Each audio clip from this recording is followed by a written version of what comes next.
Hi, everyone. Thank you so much for joining this evening's event. Tonight, we're very lucky. We're going to have a Preparing for the Workforce with Talent Acquisition Specialist Yvette Visciglio. She's going to be giving us some amazing pointers on resumes, internships, cover letters, anything that you need to get the job, get yourself out in the job market, especially now that we're coming towards to the end of the semester.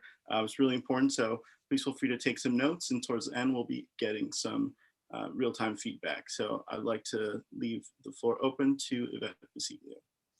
Thank you, Daniel, and good evening, everybody. And thank you for joining this evening. As he said, we're going to go through various topics and it will be interactive. You don't want to hear my voice the entire night. I don't want to hear my voice the entire night, and I can help you better if you ask questions later. So just to give you an idea what we're going to go over tonight, we're going to review job strategies, discover cover letters and resumes, talk about interview wardrobe, very important, practice interview questions, network, and you can do it on Zoom now. And then talking about volunteering at a company or interning where you're really interested in getting a job. So how do you start your job search? First, you tell your family and friends and your professors, because they might know somebody in the industry, that you're looking for a job. There are a lot of virtual job fairs coming on right now. I think I do one at least once a month for the field that I recruit for. So this is the way of the world now. Be active member on your alumni associations. Join clubs. They too have Zoom meetings that you can partake in. You can see people, talk to them, ask questions, and remember that's networking for a job. Visit job boards online, create search agents, read the Sunday newspaper if you are in the LA County area. The old job classifieds, there are still jobs out there. Again, look what I have. Network. You're going to hear that. Anyways, so job boards. The #1 job board looking for work is Indeed.com. And I know there's other job boards out there in your niche, so look for those too. Visit company websites. If there's a company you're interested in working for, make sure you look them up, go to their career page, apply online. LinkedIn is a very, very good source too. There are groups there. Not only do you use it to look for and apply for work, but there might be a group in your field. There might be music group, there might be marketing. So ask to join a group, and then you can send emails there and talk to people and see about getting work. And then here's just a little clip of the LA Times, how you would look up their URL up there, classified.latimes.com, and do a search for a job. I put in just a copy of what it looks like for Indeed. Put in the position you're looking for, the city you want to work, and the jobs will populate down here. Indeed, if you do not have an Indeed profile, I highly suggest you create one. Indeed is a social media platform, but it's a professional platform. It is not Facebook. It is not Instagram. This is where you'll find a lot of professional people looking for somebody, and you can use it to look for a job. Take a good picture where you look happy and positive, and put it up there. Your background can be whatever you want, or you can leave it blank. If you're in music, put a couple of your instruments. If you want a couple of awards, take a picture or hang them up behind you and put that up there. Have a short, we call this a tagline. So I put in here, talent manager committed to earning trust and delivering results. 1 or 2 lines will do, and then populate the rest.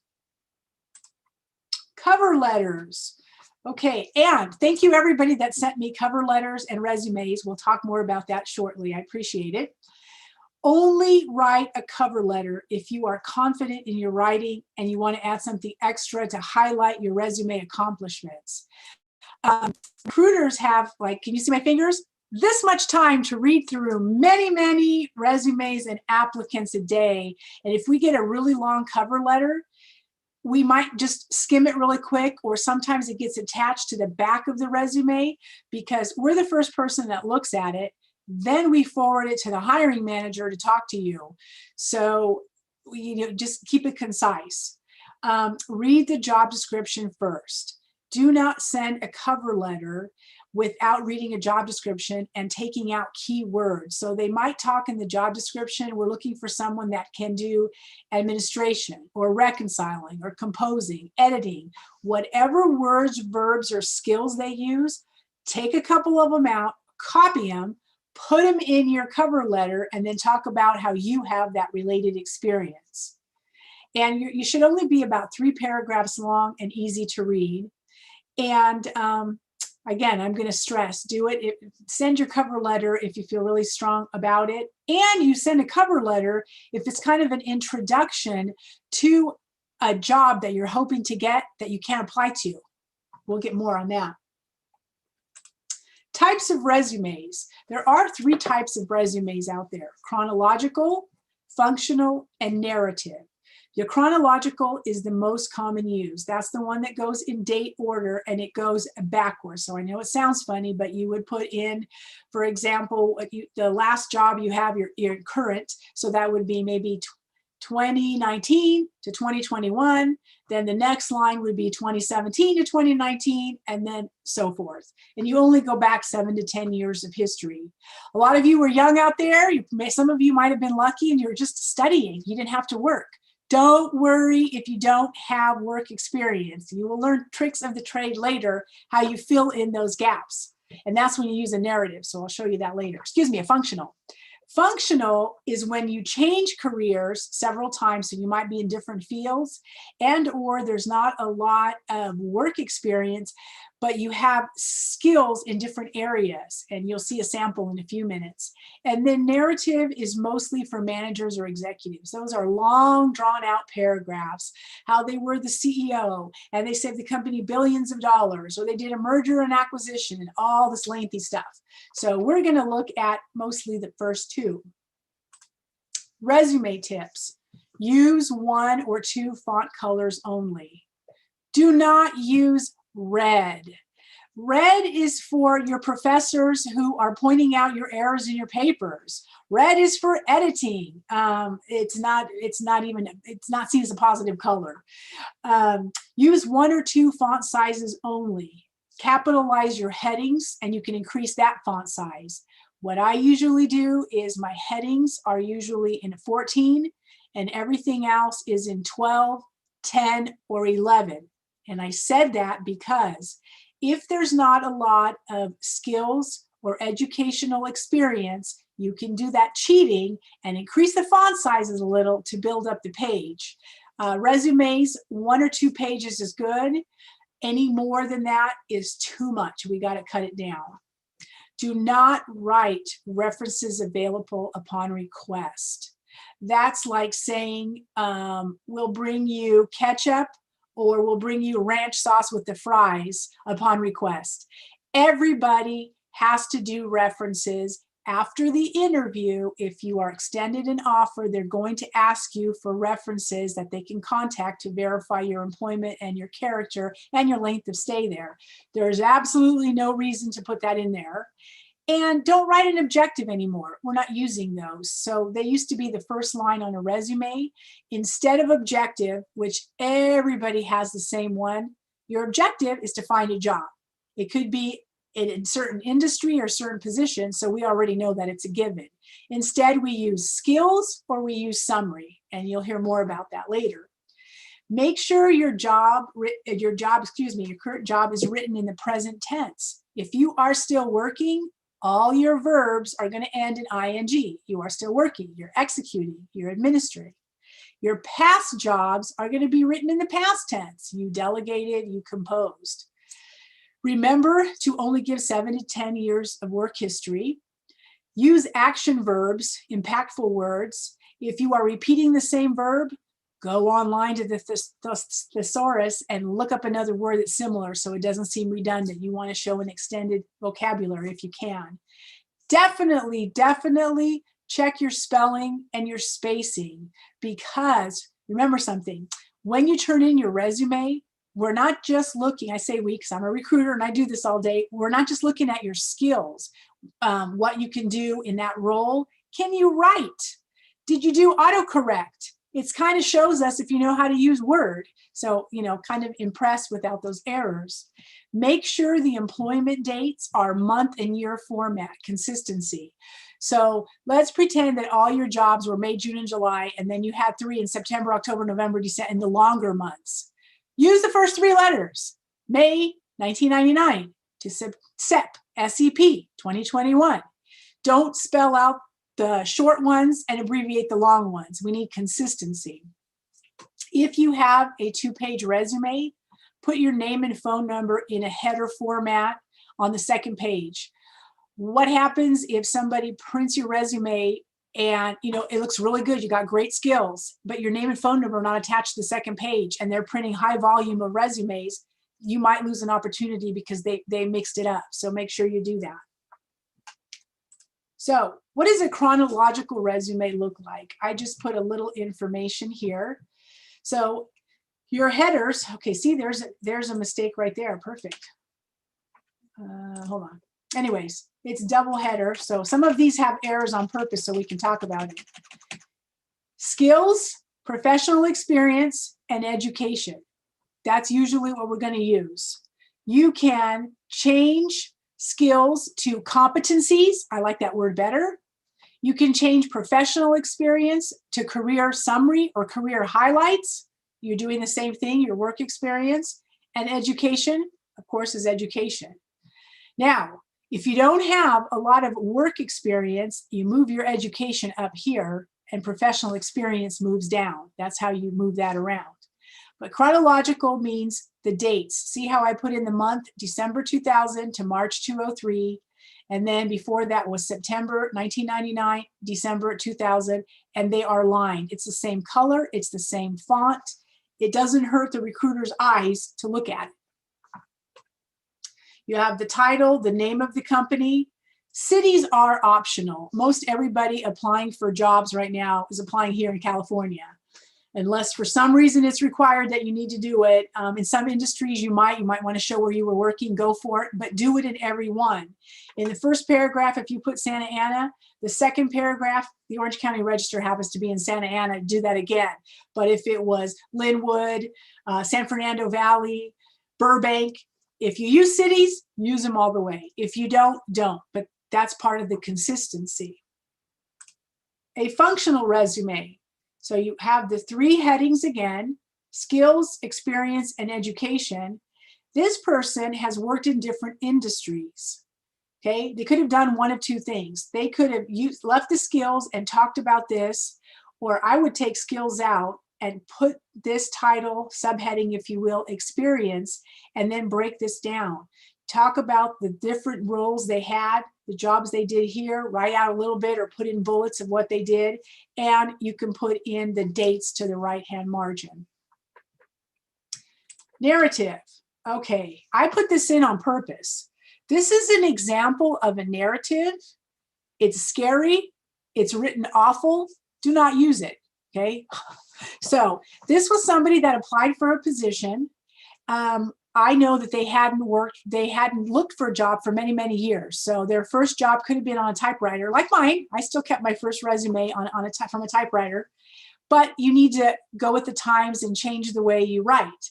So they have career profile, which is okay for a heading, but look at the spacing, look at the fonts. What's missing? The dates. This was written very badly, but the idea is this is an executive who would have put out, sentences of everything they did and accomplished, but you don't italicize this and then not this, and then look at this. I mean, it's just bad. It's bad, but you kind of get the idea.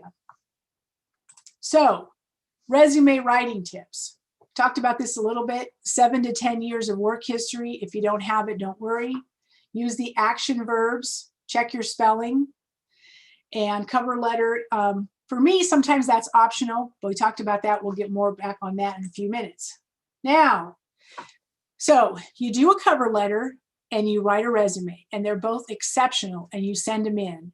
You send those in because you want the recruiter or hiring manager, it could be the same person or not, to look at it and go, wow, they look good on paper. I want to meet them. And remember, meetings are like this. They're on camera now. Very few meetings are occurring in the office. I'm finding they're happening on second interviews, but not on first interview. First interview may still be the phone screen. Second interview, camera. There may be another camera interview or in person, and then it goes to offer. So the day before your interview, tip number one, what do we do? Prepare your wardrobe a day or two before. Try it on, look in the mirror. Make sure it's not too tight. This goes for a guy muscling out of a shirt or a female. Don't show too much skin or body parts. Unless we are applying for a particular job where we need to show skin, don't show skin. You just want to see what you see right here. And I did this on purpose. So there's a little V in my shirt and a little necklace, but it's not low, just anyways. Test the camera and audio on your computer, on your PC, your Mac, or your phone, right? Make sure the camera's focused right where it is, on the head and neck there, right? Practice your answers in the mirror the day before, because we are looking for clarity, enunciation, and speed. I know resumes are really bad, and I saw sometimes it gets really nervous and you just really talk really fast and your palms are sweating because you can't stand it. Okay, you didn't hear anything I said. Sometimes when we get nervous, we speak really fast because we can't wait for it to end. But right now, in this world of interviewing on camera, you are being watched. Your lips are probably being read. You're hurt. You're looking at speed. We are really under more scrutiny on camera than ever before. And I say that from experience. I just finished, I have interviewed 15 times in the last 4 weeks because I'm looking to make a professional change, and it's all been on camera. And as a matter of fact, when you go into your second interview, remember what you wore the first time. I was interviewing with presidents. I had to change my jacket, change my color, make sure I don't wash out my face. All these things are happening because I want the job and I'm on camera, and now they have to see me and gauge my skills, my energy, my look, what I'm wearing, etc. So I feel your pressure, but it's going to be good. Practice your answers in the mirror, like I said. Be concise, respond to the question. If you're not sure the question is being asked, ask them to repeat it or say, can I have a moment? That's okay. Many times when I interview candidates and I ask them something and they may have practiced an answer that's way out there. You know what? The giraffe can live 25 years. And I ask them about accounting and I write a note in the margin that says, didn't answer my question, unsure, or maybe nervous. So listen to the question, ask for more time if you're not sure, or ask for clarity. Research the company so you are ready to ask questions at the end. The day before the interview, tips 2, you've prepared your wardrobe. Ladies, we need soft makeup colors. We need to comb our hair, only wear 1 pair of earrings. I suggest no visible piercings or tattoos, unless you know that a lot of the company culture is like that and you think it's okay, then that's cool, go for it.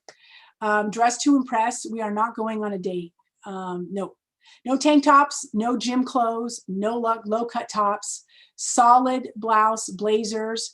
Black is okay, blue, navy, those are usually colors. I use red, navy blue, power colors, and you have to if you're in front of the camera.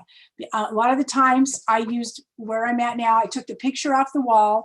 I only have 1 picture up here, and it's called You Can Change the World, which actually turned out to be a talking point.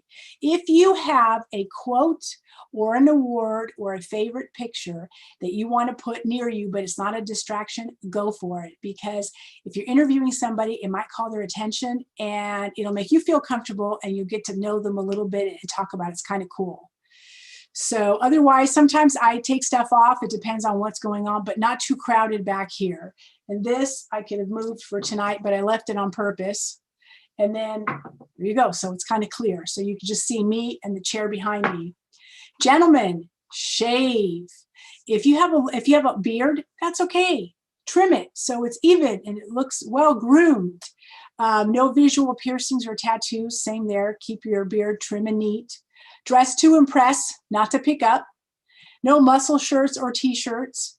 I can't stress this enough. We are in a very, as you know, we are in a very political time, doing the right thing, saying the right thing. We are passionate. There are causes. Try not to have that on your shirt. Okay. Solid colors are the best. Collared shirts are even better.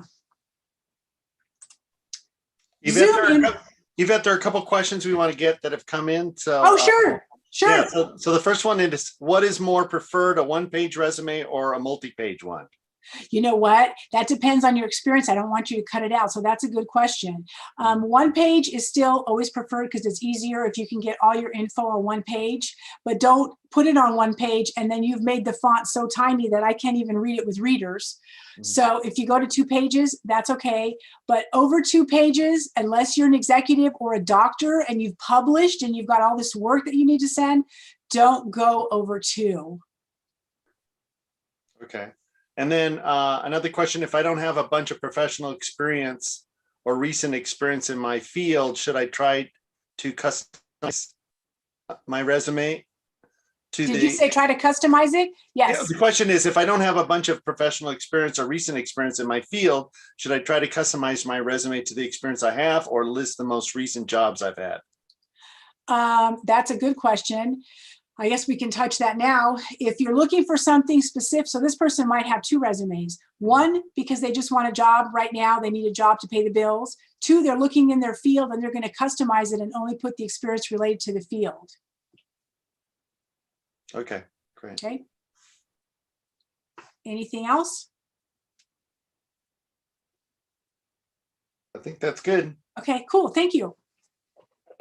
All right. So it is a Zoom interview day. Here we are. I've looked in the mirror.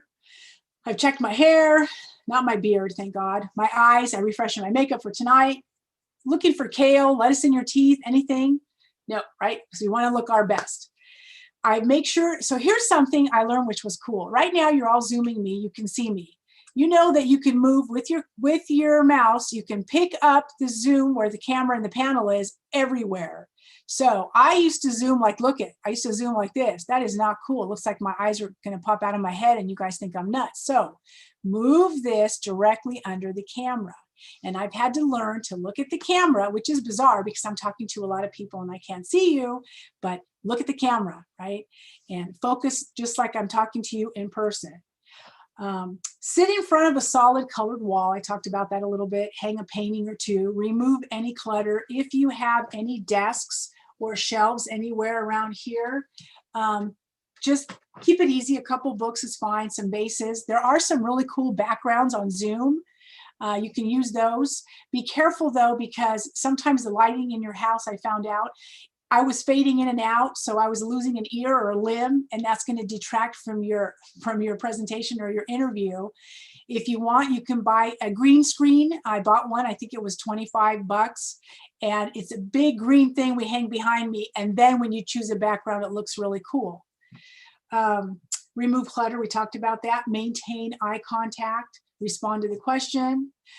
These 2 things that I highlighted in red on purpose. Do not sit in front of a window. If you are talking with a camera on your interview and the window's behind you, the sunlight can fade you out and wash you, or I can hear the gardener in the back if the window's open, or whatever activity, it's detracting. So watch, careful with that.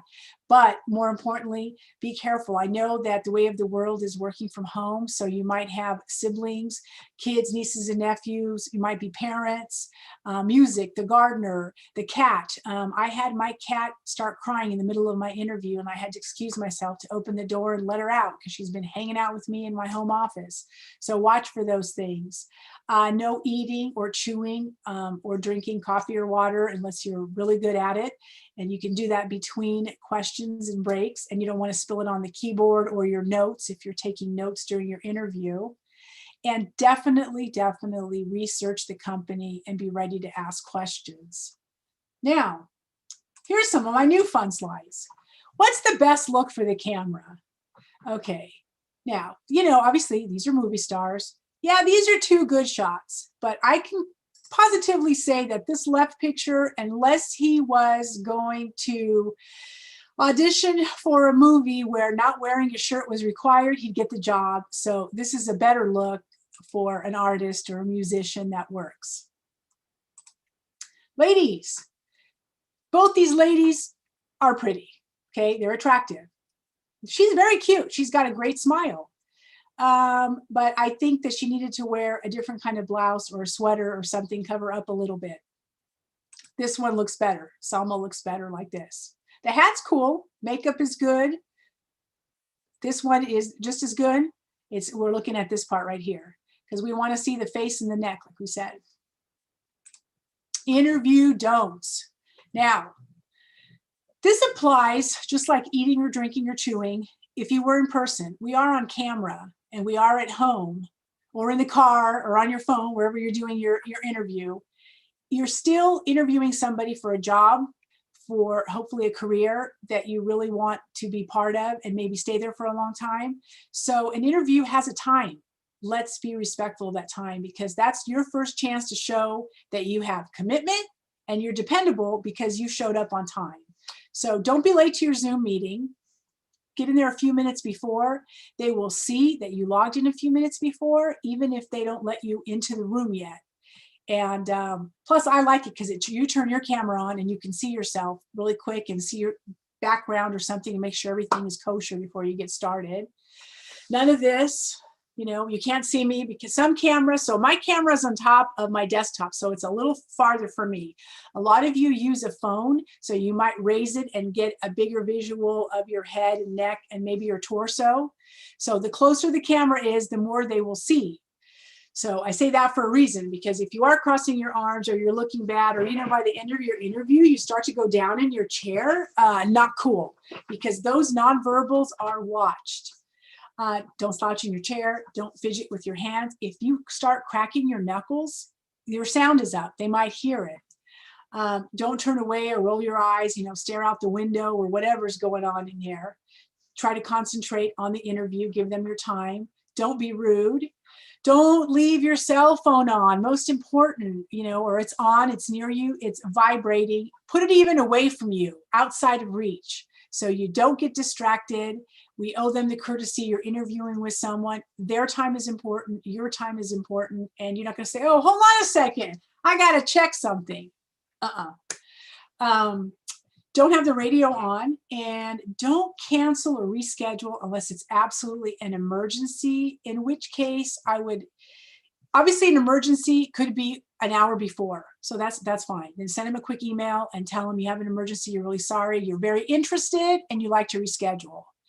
If you've got doubts and you're not interested anymore, then be honest and say, you know what, please withdraw me from consideration. I have another offer, or I'm no longer interested. Don't have an interview if you're not interested. All right, the last few minutes of the interview. Okay, this is crucial. You go on an interview because it's actually twofold. They want to meet you to see if you have the skills and the personality to work in their organization. At the end, you get to ask them questions to see if you want them to be your boss, if this is where you want to go every day for the next several years. So make sure you ask some questions. So do not ask, how much is the pay? That is not the leading question when they say, is there anything I can answer for you? That's not it, because you should have already known what the pay was when the recruiter called you. When you had your phone screen, they usually gauge where you're at before you get to the camera interview. And what is vacation? What is accrual? Those are HR questions, so don't go there. It makes more sense to ask one of the following. Why is this position vacant? Or how long has it been open? This helps you to understand that, one, it could be brand new, which I myself like brand new.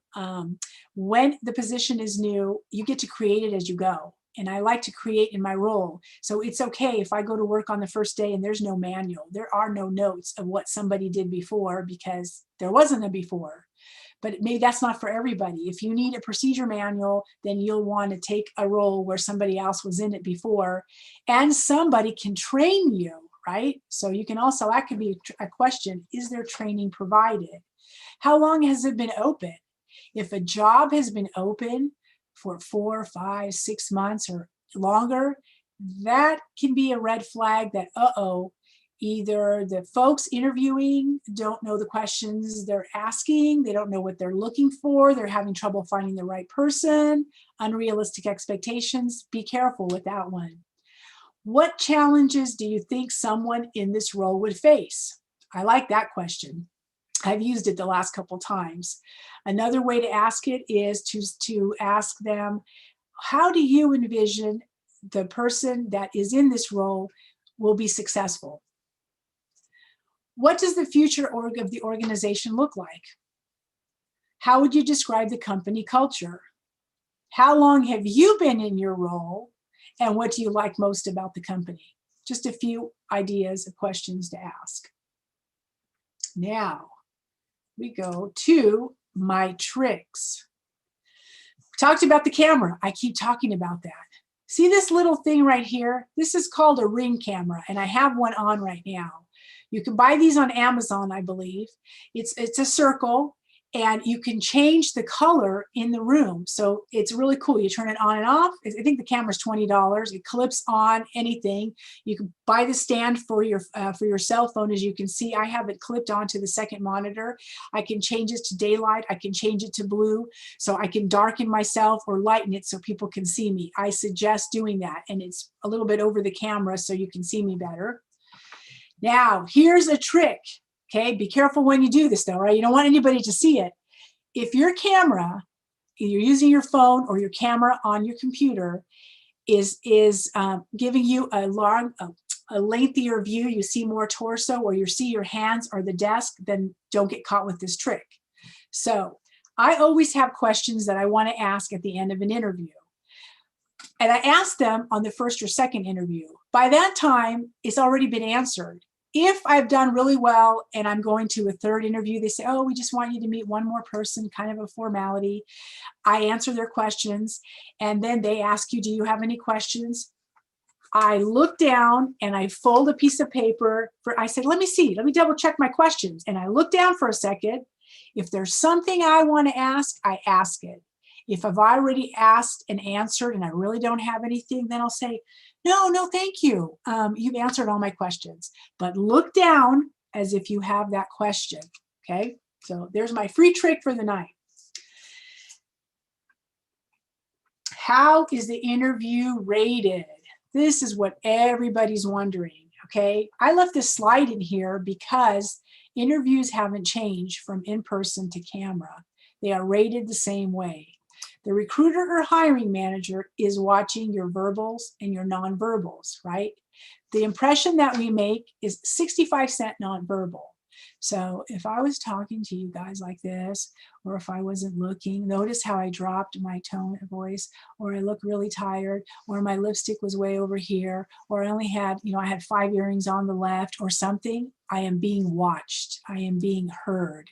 So I think that nonverbals are more important now than ever before. They're looking at us. Do I talk with my hands? I do. I'm Italian, so I use my hands. I was not doing it at first, and it felt really weird. So now, little by little, I put my hand gestures in when it's comfortable. Am I sitting up straight? Am I looking confident?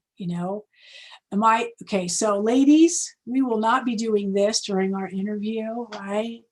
You know what? Because we are not trying to get a date with the hiring manager when the interview is over. We're not fidgeting with our hair or our earrings. No, we are not messing with our hair or our face, leaving it alone. Was I communicating clearly? Did I respond to the questions? Or was it a canned memory response? Because sometimes they can tell. Then the remaining 35% of your interview is your energy, your ability to communicate, and your desire to work for an organization. And definitely I look for that and I listen for that, I say most importantly. So you've applied for a job online. You sent your resume in, you filled out the online application, the recruiter called you, you had the first call, they liked the way you sounded, right? Because talking on the phone can be easy. It's not threatening, it's not scary. And they're thinking, wow, you know what? Samantha's got really great energy. Are you available next for the interview? Yes. Okay, cool. So we know what Samantha sounds like on the phone. Now she comes to the camera interview and she might bomb it. You know what? She might be scared. Maybe she turned off the camera, right? And we can't see her face and it's really low. I mean, any number of things can happen. So give yourself a chance, look at my tips and see how it goes. Practice your questions in front of a mirror, get your wardrobe together, and it's not too bad. Practice interview questions. Andrew, can I ask you a question? No, he might not be there. Anyways, I'm here. okay. You can ask me. Oh, he's there. Okay. Sorry, I forgot to ask before. I'm sorry. So did we want to do a couple of these or just go straight into the resume and cover letters? No, we can do some of those while we're Okay, here. cool. Yeah, I think it's Okay. a good idea. Do a little play acting. I think it'd be I great. think so too. Yes, it's time now. So I'll let you call on the person, I guess. And I will ask. Okay, so I'll ask the question then and we'll see. You see by rate, the show of hands who answers. So we are going, this is now the participation part, right? So I'm going to ask, here's some practice interview questions that are asked frequently on interviews. It doesn't matter the industry or the position because recruiters and hiring managers are looking for behaviors and competencies so they can ask these questions. It goes across all fields. So let's start with, what skills do you feel you bring to this job which make you an ideal candidate? Who is going to answer that for us? I can't see participants, so I don't know who's. I can see him, and Daniel's watching them too on YouTube. So If I go to YouTube, I get like it gets like it's delayed, so I don't know. I can't do both. that's at a the little same time. dumb. Well, should they should write it out on the chat so we can get the responses there. Oh, okay, that'll work. Come on, team. You're out there. I can see you. You're hiding.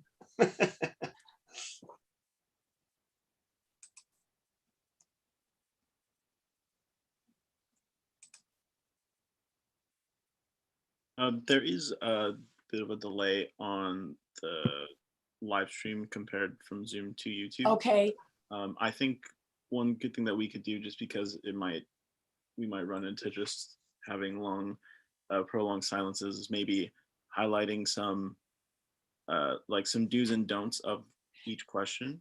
I could do that. You know what? So if someone's writing, I thank you in advance. We'll go over it after. I will just read these. You again, we'll get the presentation later. I'll email it to you. So I will go over them. I forgot that we were doing that. Thank you. And then we'll go into the resume section. So tell me about the most satisfying accomplishment at your last job. What can I expect from you within your first 30 days on the job? Tell me about 3 strengths you possess, which you feel qualify you for this job.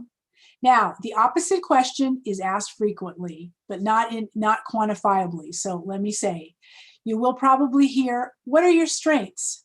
What are your weaknesses? Or what do you need to improve on? Do not feel that you need to give them a whole list of things that you need to improve on. And usually what I use, my answer for what is my weakness, it is my weakness because I didn't have to use Excel for a long time. So I say, I'm not strong with Excel. I do beginning, intermediate. I cannot do pivot tables. I can't do VLOOKUP. So I know I need to work on that. And it's an honest answer. They know that I need to work on that, and we go from there. I asked you, what skills do you feel you bring to this job? What qualities are you looking for in a manager? This is a good one, but it's also a trick question, because when you answer what you're looking for, depending upon the way you answer, they'll be able to see if your previous manager sucked. Okay, so, oh my God, he needs to be honest. He needs to not micromanage me. Do not open my door and come into my office every 16 minutes.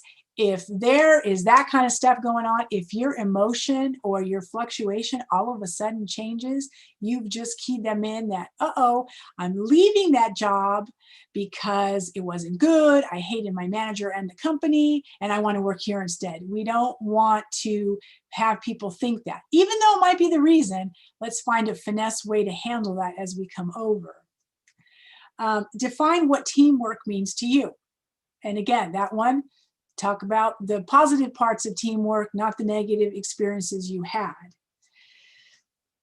Okay. Now, we are not done, so we'll come back to that. I am going to switch gears right now, but before I do, Andrew or Daniel, you'll need to ask.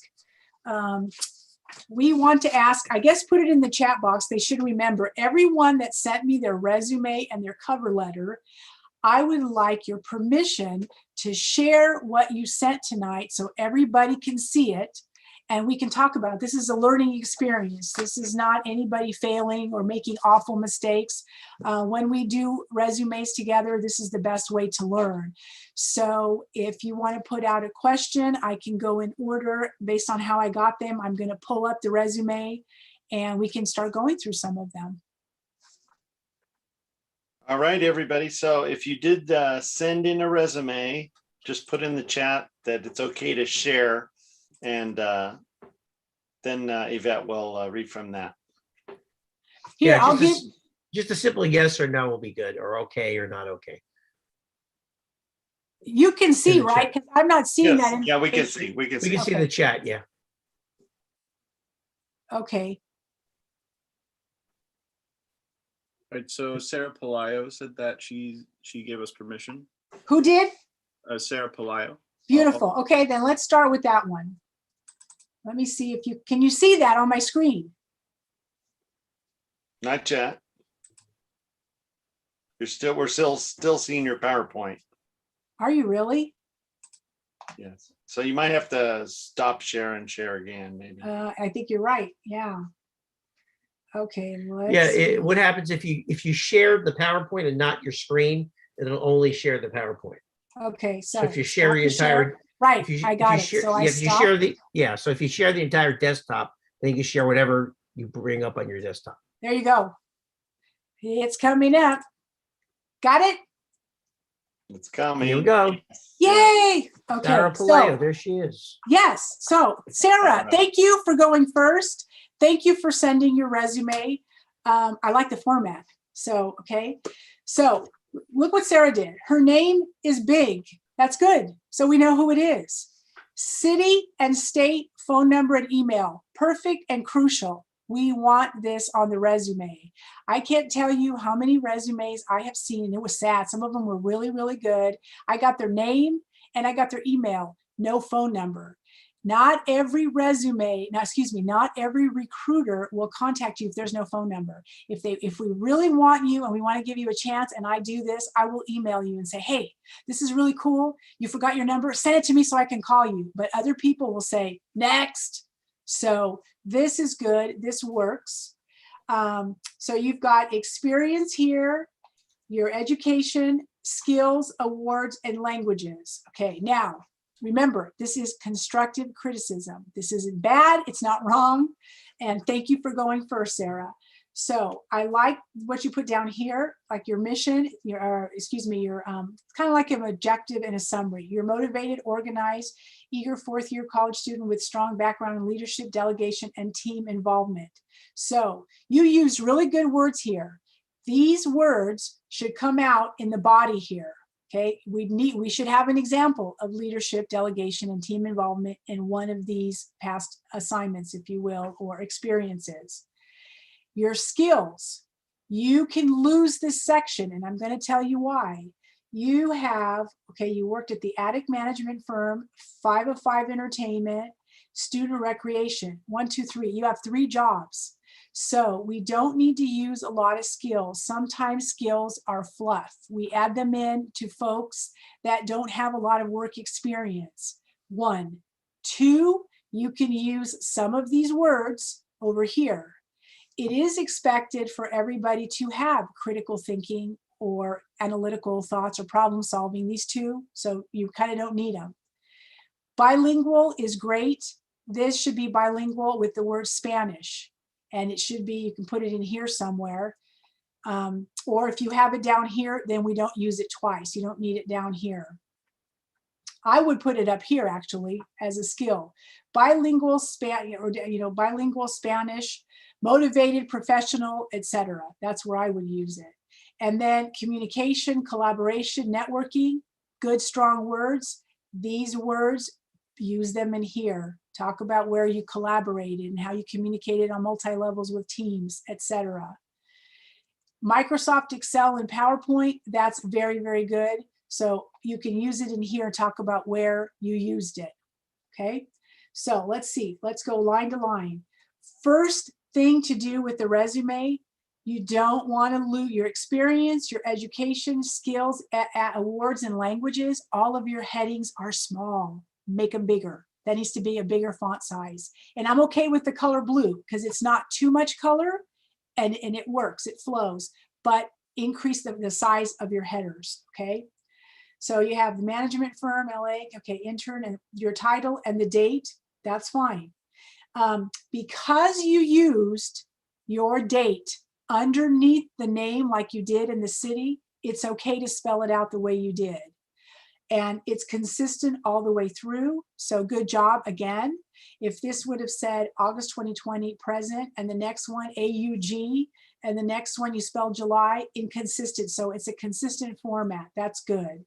What I might suggest though is make this, you've got this on the light print, make this darker. So you can bold it if you want. I usually bold my dates, or at least make it the darker font so it's easier to read, and then leave this the way you left it. That's fine. So let's read here, troubleshoot. Okay, troubleshoot is troubleshooting, sync, complex, ing. Watch the tenses on the verb, right? And then, okay, so I used this. I like that you did this. A few years ago, had a resume where I put an accomplishments paragraph and I did it all the way through, okay? And then someone told me it was too much, so I took it out. I would, unless you got an award here, I would not do that. So I would, if this is still part of the same job, which I think it is, you can either bullet all your descriptions or put up here semicolon and then write create social media calendar to maximize, etc., and finish flowing it that way. But you did a really good job, Sarah. Thank you for that. So I think I need to switch to, you know what, let's do all resumes first and then we'll go to cover letters so I don't stop sharing the screen making people crazy. Okay. Okay. The next ones in there are Suzanne Gutierrez and Lindsey Fuller. Okay. And Lindsey Fuller. Can you see it? Yes. Okay, good. All right. So this is a really, really good resume. I like this one too. Couple things though were a little confusing, so we're going to go over them. Thank you, Lindsey, for sending it and letting me share. So good job. We can see your name, great header, city. You've got website, that's awesome. Phone number, we know how to contact you. That's important because you're turning this in because you want a job and you want to be contacted. So that's very good. Now, marketing communications and manager. This is very good. You can use a title, okay? You can use it and you can put in what you just did, which is great, or you can take, I'm not saying you have to take this out. This is just examples how people can use this if they wanted to copy this format. They could take out this section right here because the title that you have, if it's the same title you're looking for, it's clear and we know, and then your job follows through.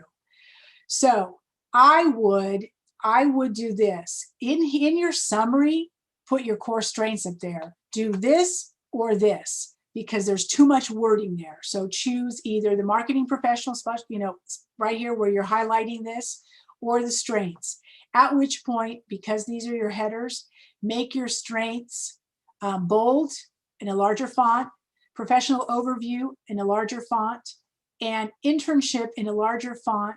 And while I'm down here for a second, I would say, unless you need it in there, you've got a tremendous amount of work experience, you could lose the internship.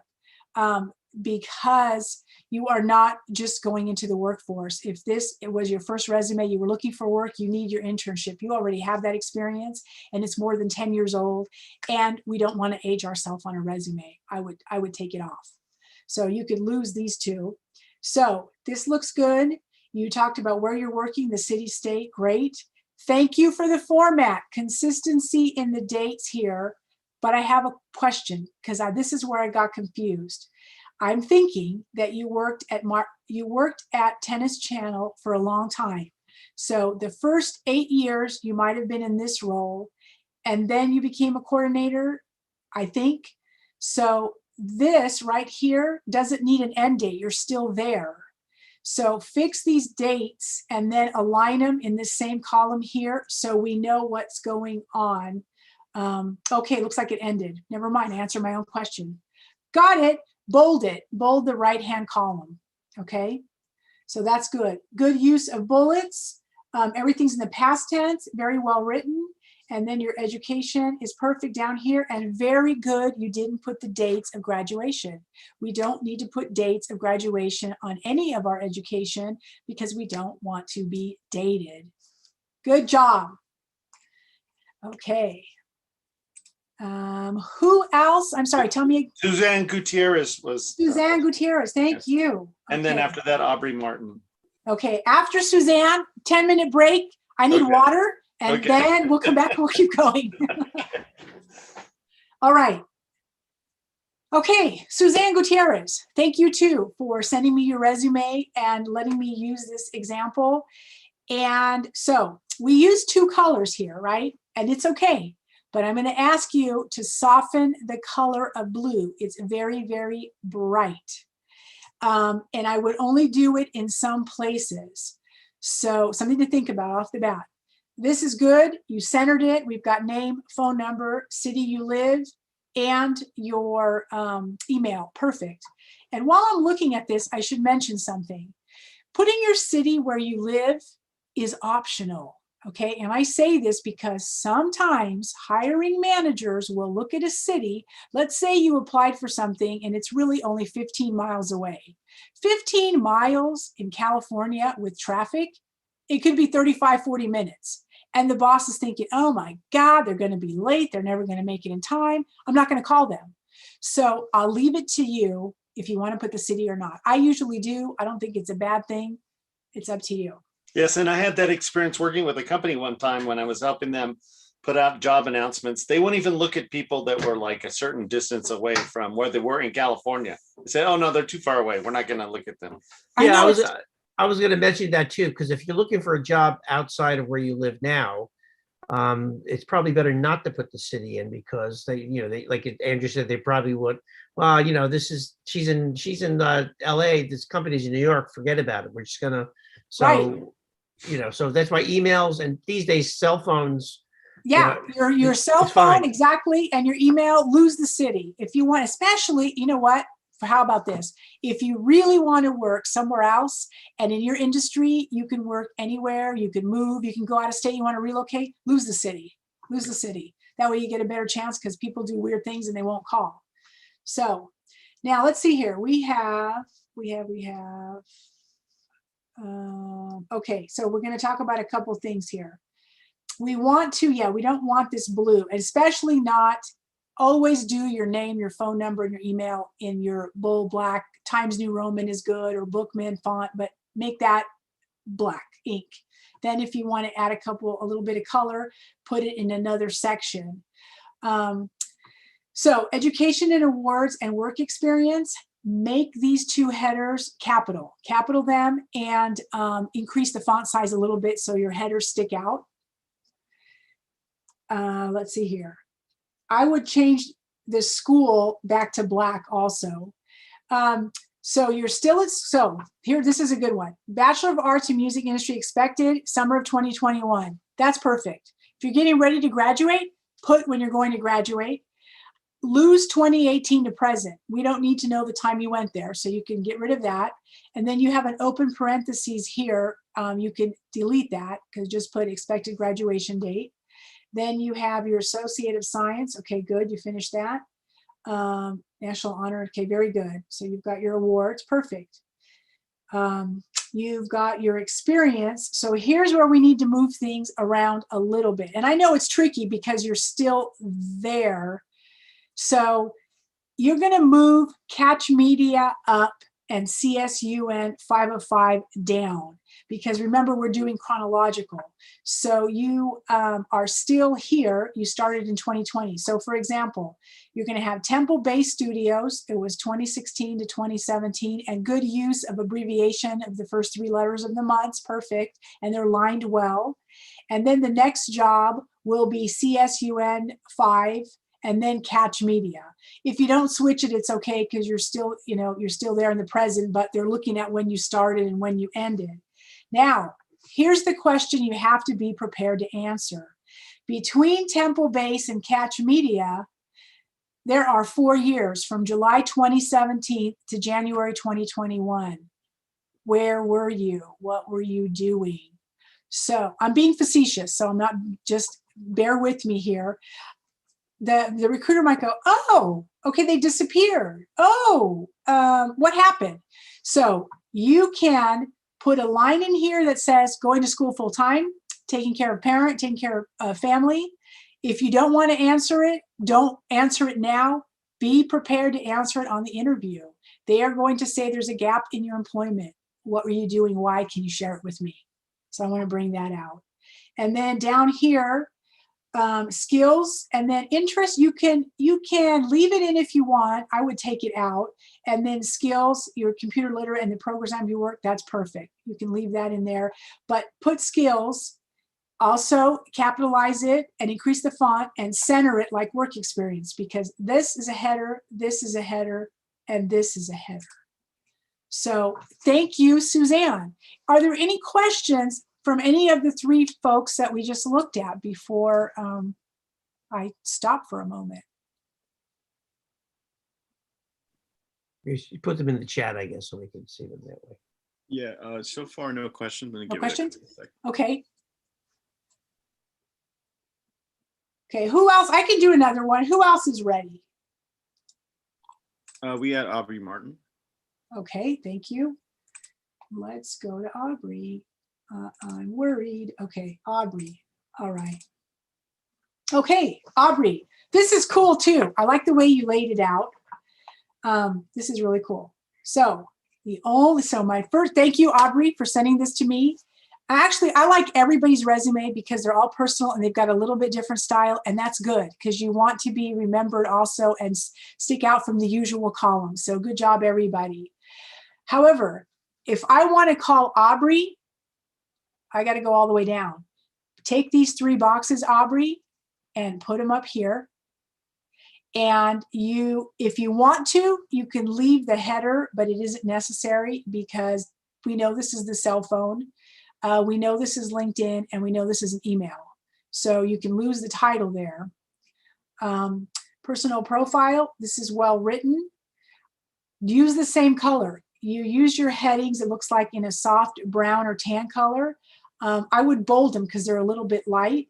So bold experience, education, expertise, and affiliations, and then do the same thing with personal profile. So it's all the same color. The dates are good. You spelled them all out, and that's okay because it works with the layout, right? So if you're going to put your dates in a right-hand margin, that's when you make them, you abbreviate the month, or you just use numbers. She's got it written, it flows, it's good. So she has everything down here. When you're starting your master's, very good. When you finished, you can take the dates out here. You can put completed May 2020 if you want to do that. Otherwise, we know you earned it. Let's see here. I don't think I have more to say on this one. I really like this.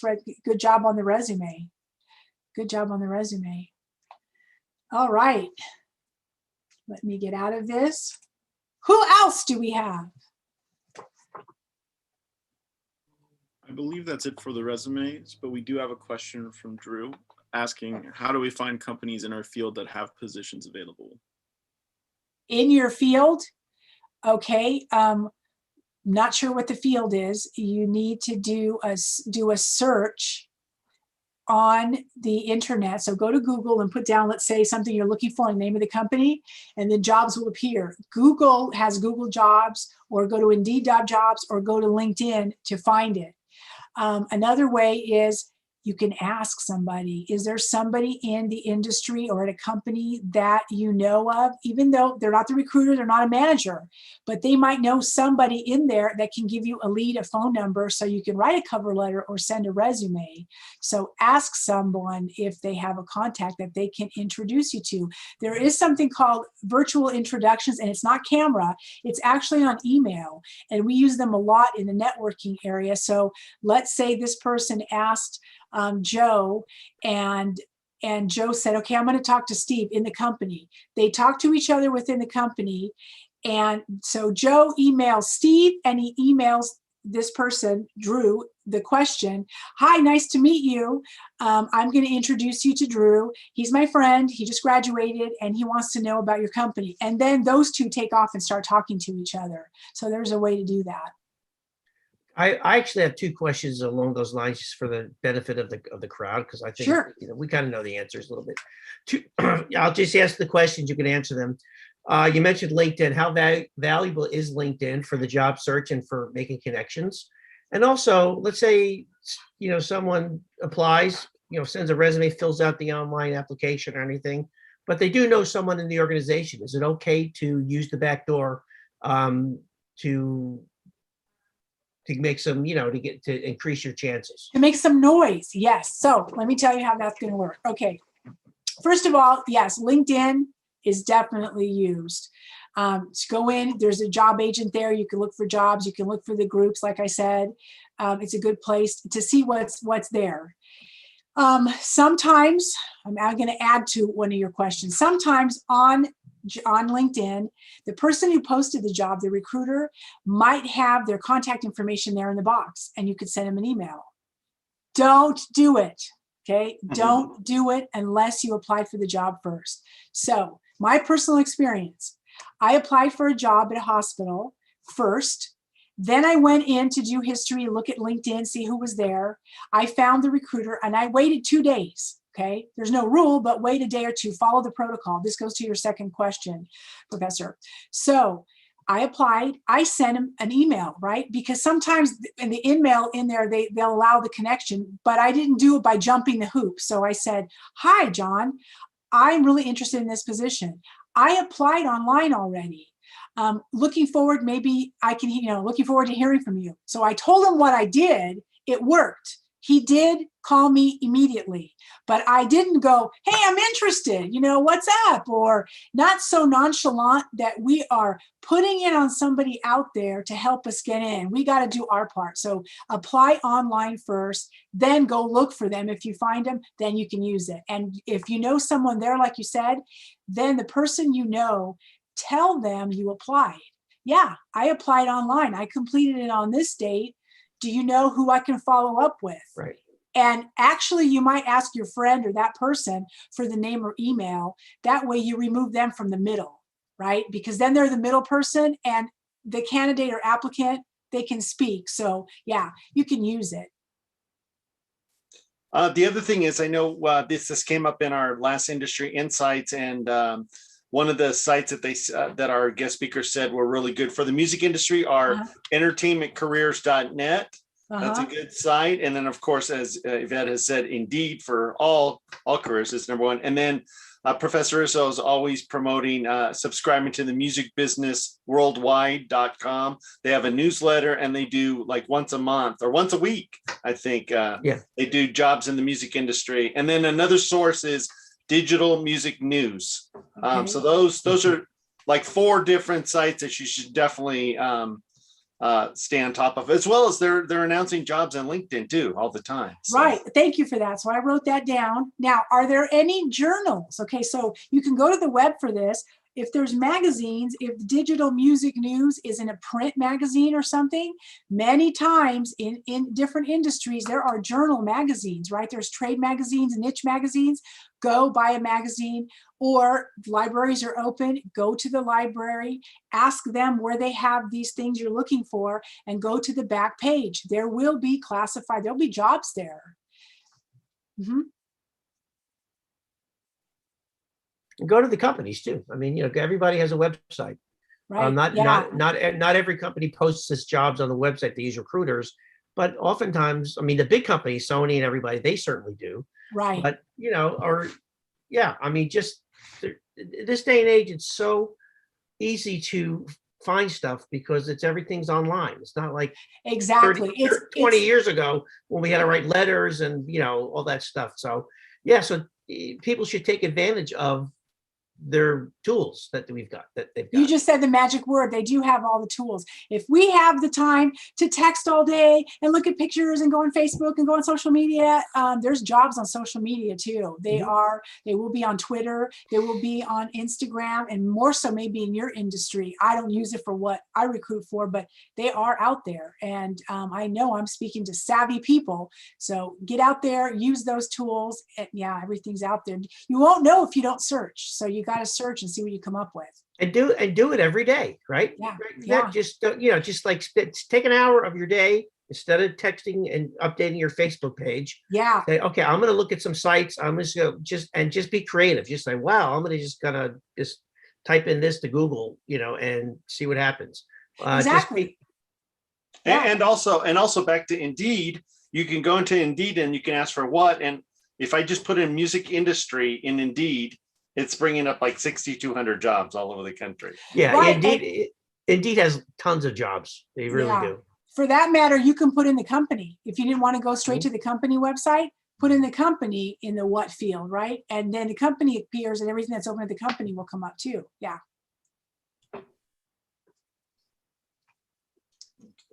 Anyone else come up for resume? Do I have permission to share? Did you want to take a break, Yvette, or? I can, if you 10 minutes and get some water, and I'll be right back. Yeah, maybe the people will get some courage in 10 minutes to show, Okay, I'll turn my camera off so you can give them courage. Okay, no, it's that 7:10 Pacific time, so we'll see you at 7:20 Pacific time. You got it. Okay. All right.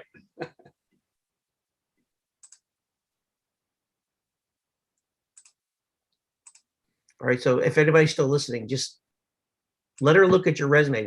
Don't be embarrassed. You know me, I always tell you not to be embarrassed in class to speak. So we want to see some more because she's giving some really amazing, advice here. So just take this opportunity.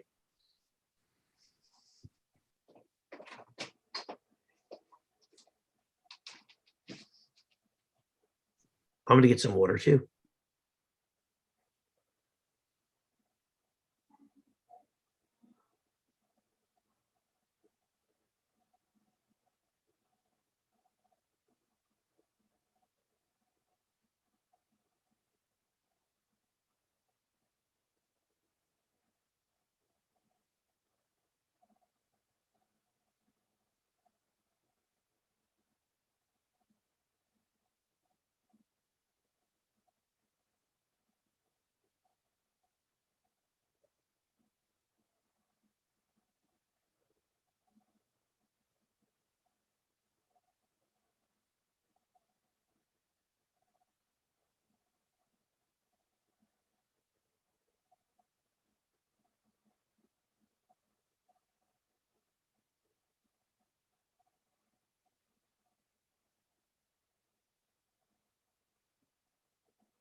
switch shirts. I'm gonna switch shirts. I'm cooking.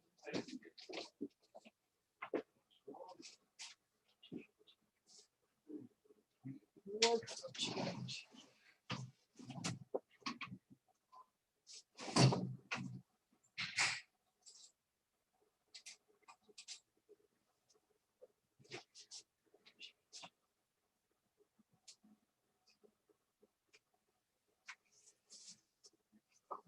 Change. Okay, so.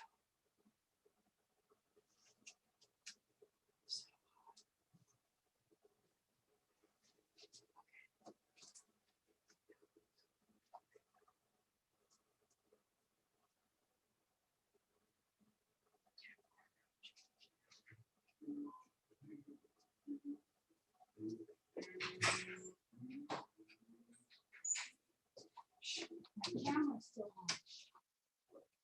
You're seeing me at the voice. Oh, I forgot to bring the water.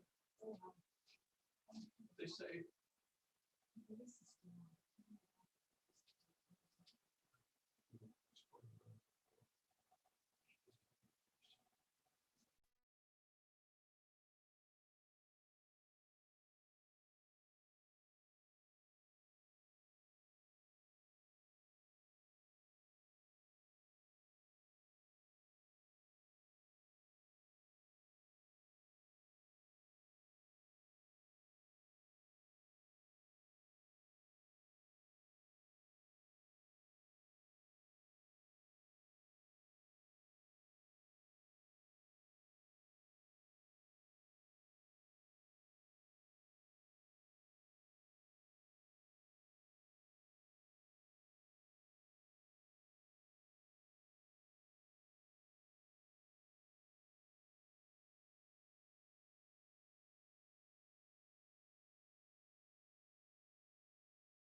Okay, I think we're good. We're back. So am I, ready to go. Great.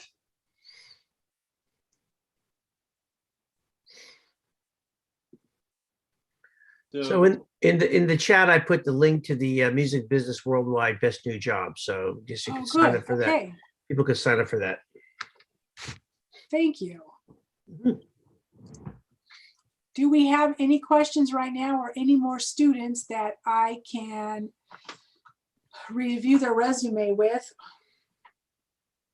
As of right now, no. So, I mean, it could be that we could go to like cover letters from the same people.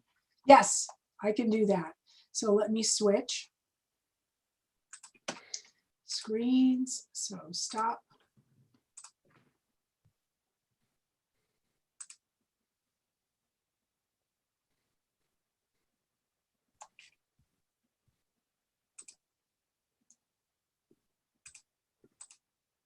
Okay. Let's do share screen. Letters. Okay, so I believe I don't have Lindsay's, I have Sarah's. Okay, so Sarah, thank you again for your cover letter, and good job, by the way. I like that you put in the date, the person it's addressed to, their full address. You treated it like a perfect business correspondence. Well done. And so, and in the first paragraph, you write what you're looking for. So that's good. You're kind of answering the questions, writing to express my interest. That's what I do. The title of the position. And then you talk a little bit about why you'll be a good fit in the next paragraph. So what I would do here is write the paragraph. Do not bold this, even if you wanted to stress, I will be able to apply what I've learned. Take the bold off that feature and take the bullets out also, because you are writing. So it's a narration, they're full sentences, and it could be a little bit more concise. So here on due to the fact right there, indent that because it's a second paragraph. So move that over and pick a couple of points about what you want to talk about, how you relate to this. Now, I'm not sure if the cover letter was like an introduction, something you heard about from somebody that might be opening or you're interested in. So then good job trying to answer that question, because cover letters could be harder to write if you don't have an actual job description. If you have a job description, and I know that sometimes it's on Indeed, and it could be on a company website, they'll ask for you to attach documents. Usually it's the resume, and then they'll put cover letter optional. And it's funny because a lot of systems where applications go is called an applicant tracking system, an ATS, and people just sell the software. But recruiters and hiring managers don't always use that function anymore. So it is optional if you want to attach and send your cover letter. If you're applying for a job and you read the job description and then you wanted to send one, then make sure you take out those keywords like I said before. But this is good. It looks good. Just indent this, and change these bullets into full sentences. Do not go longer than this length. That's a good length. Don't go to the bottom of the page, and definitely do not have a 2-page cover letter. It's way too much to read. Can I make a comment here real quick? Sure. Have you noticed who it's addressed to? Yeah. Okay, so this was for I'm in trouble. I'm fired. No. I supervise the student run record label, and I solicit we call them co-executive director, co-executive producer positions. So they run the class, they run the label. And Sarah has been this year one of the co-execs. So this was a successful cover letter, just letting you know. Well, good. See, okay, but you know what? But she knew exactly what it was all about, and we were in contact and stuff. So it's really not a real life, situation, because she knew. I mean, I knew her from a class and stuff. So, yeah, but she did get the job. That's good. Okay, and thank you for saying that, because that's also an example. You can have 10 recruiters up here tonight, right? and we all might look at something different, and we all might come with a different perspective. And this was for school, and like you said, it worked. She got the job, and that's great. So nothing wrong with that. So thank you. Thank you for giving her the job. Thank you, Sarah, for sending this in and listening. And so any other questions or comments before I go to another one? This time I'm going to make sure I look for your name or Andrew's. No, I don't. I knew it was there, but I wanted to talk about it. Well, Sarah, now that she kind of took it apart a little bit, maybe I should have hired you for this job. I don't know. Now I'm having second thoughts. No, I'm just teasing. All right, let's see. So I have, we did Aubrey's, right? Okay. Okay, so she didn't write your name, but I think I should just ask, did you hire her before I start talking? No? Okay. I don't know.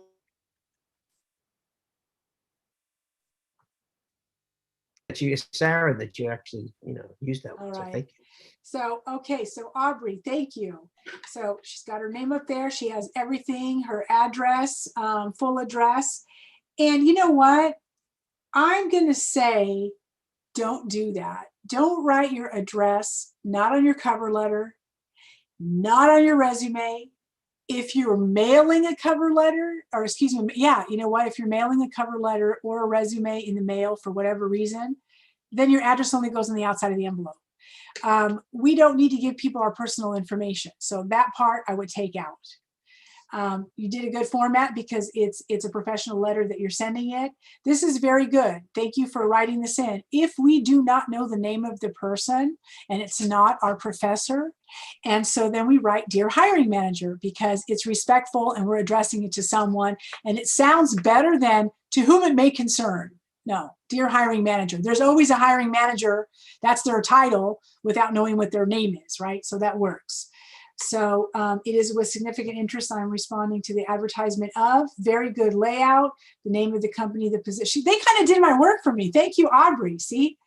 And then talking about where they graduated, the opportunity. There's 3 paragraphs. It sounds good. Let me see down here. Do we see? Okay, this is very good.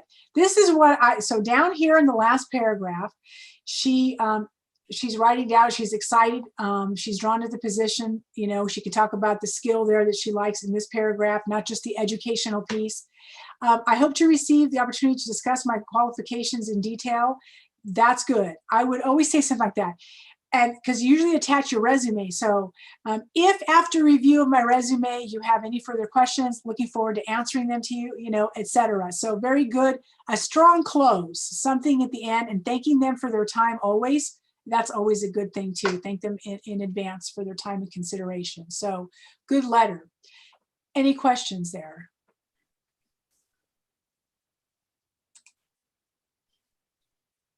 Those are the only 2 that I have from the folks that we discussed earlier.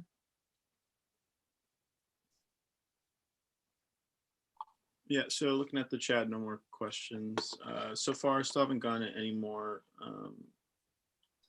permission from anyone else. So that looks like that's about it for right now. So Yvette, would you say that you said that the cover letter is optional usually, right? Unless they ask for it, is that right? Yes, yes. Okay. Now, why is that? I'm just curious.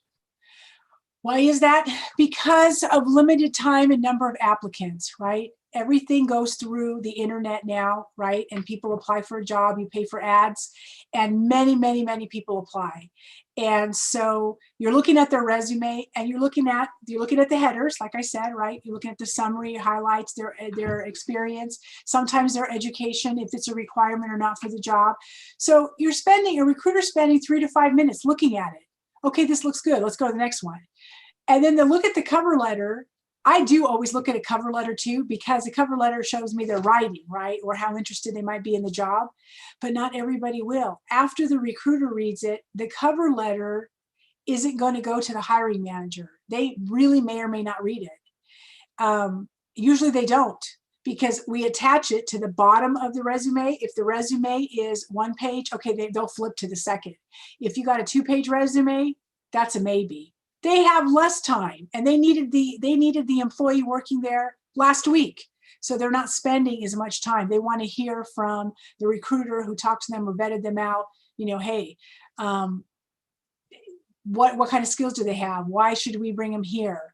So yeah, I don't always do that. I would really think, so where a cover letter would, I think, always work if you are applying to broadcast journalism, right?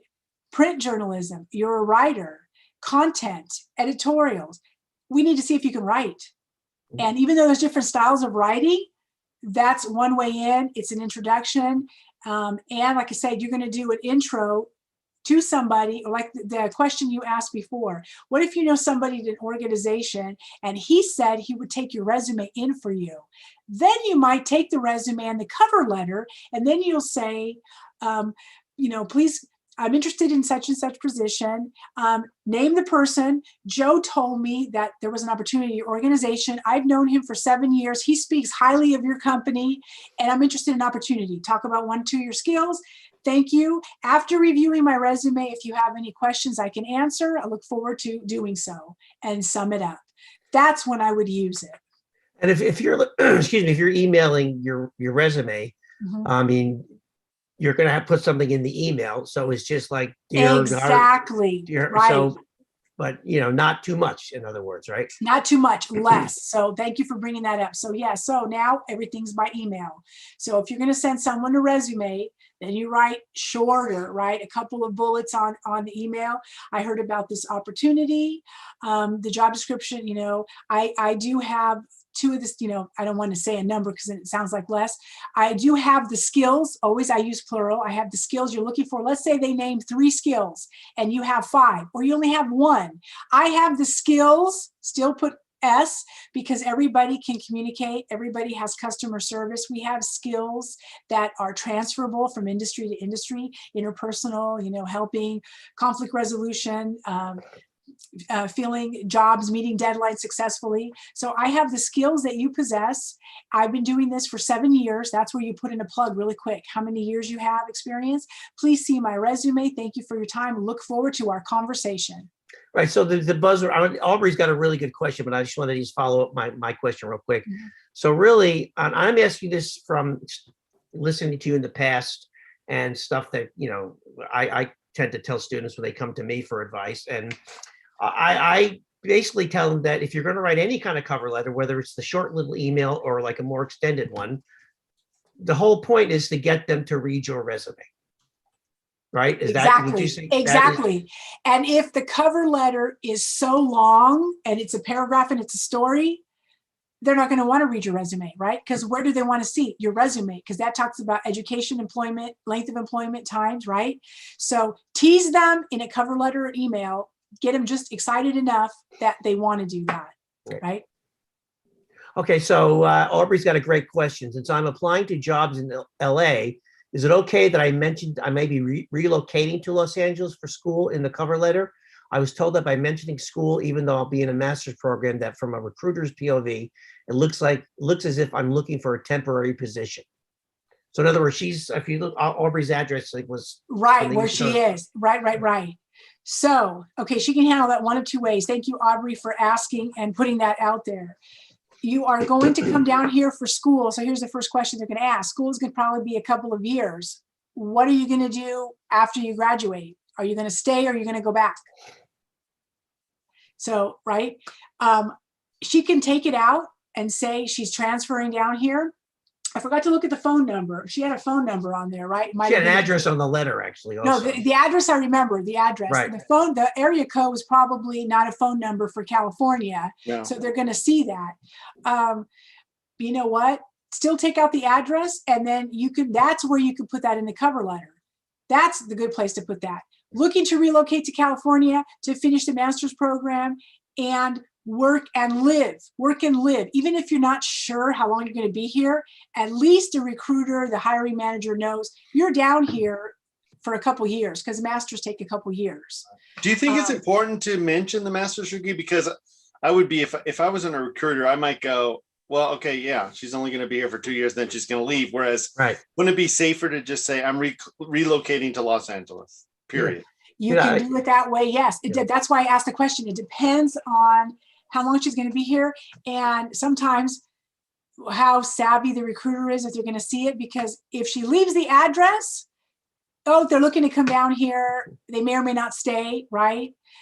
Going to school, I say to go the school part, because she's already got a goal. She's got a commitment. So she has to go to school here. So she is coming, whether or not she gets a job, because she does have that waiting for her. So that part I would leave. But in other instances, yeah, Andrew, you're right. I might not even say that. But she's committed to a master's program. She's working on her education. Therefore, that first part of that sentence is answered. I mean, our program from cohort 10 on is online, so it's a little tricky. She doesn't have to move here. Right. But, like I tell all students, they should move here anyway, because this is where the opportunity is for the music industry. So, right. Well, another quick, Andrew and I probably have written thousands of our own cover letters over the years, I would imagine, right? And one thing I picked up, I think, I'm asking for your advice too, because I'm learning, we're all learning here. Don't put anything in like your cover letter that might prompt them to ask a question. Well, what about this person? So in other words, well, yeah, I'm doing a 2-year master's program. So that asks a question that makes them say, well, what are they doing after 2 years? Where Andrew was saying, I'm moving to LA. And if you leave it at that, then you could tell them later, well, I happen to be in a master's program if you get the interview. What do you think about that? I mean, just to kind of don't give all the information. Don't lie. Well, you can. You're moving to LA, and then they're gonna, yeah, you can. So whatever you omit, because there's also a clever way of writing, and sometimes I do too, so I can get the call. Because the thing of it is we send a cover letter, resume to get a call, so we can get an interview and a job. I'm moving to LA. I'm relocating to LA. If they leave it just like that and don't say anything else, then they need to be prepared to say why. They can say going to school in LA. They don't even need to say how long, right? But somebody might pick up on that, how long you're here for. But the fact that they already have a plan, and I say this because, so I've been interviewing people for different jobs and they want to come out here, and it makes sense.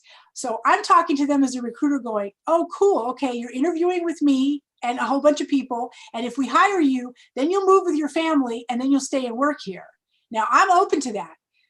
I can turn 6 feet away and talk to a hiring manager, go, hey, I just talked to this great person. They want to move down here. And the boss will look at me like, oh no, we don't want to deal with that, and I'll just leave it at that. So people have these different mindsets. If you're hiring somebody that's competent and willing and dedicated to work, if they're coming from anywhere in the US or the country, in the globe, and we need them, let's hire them.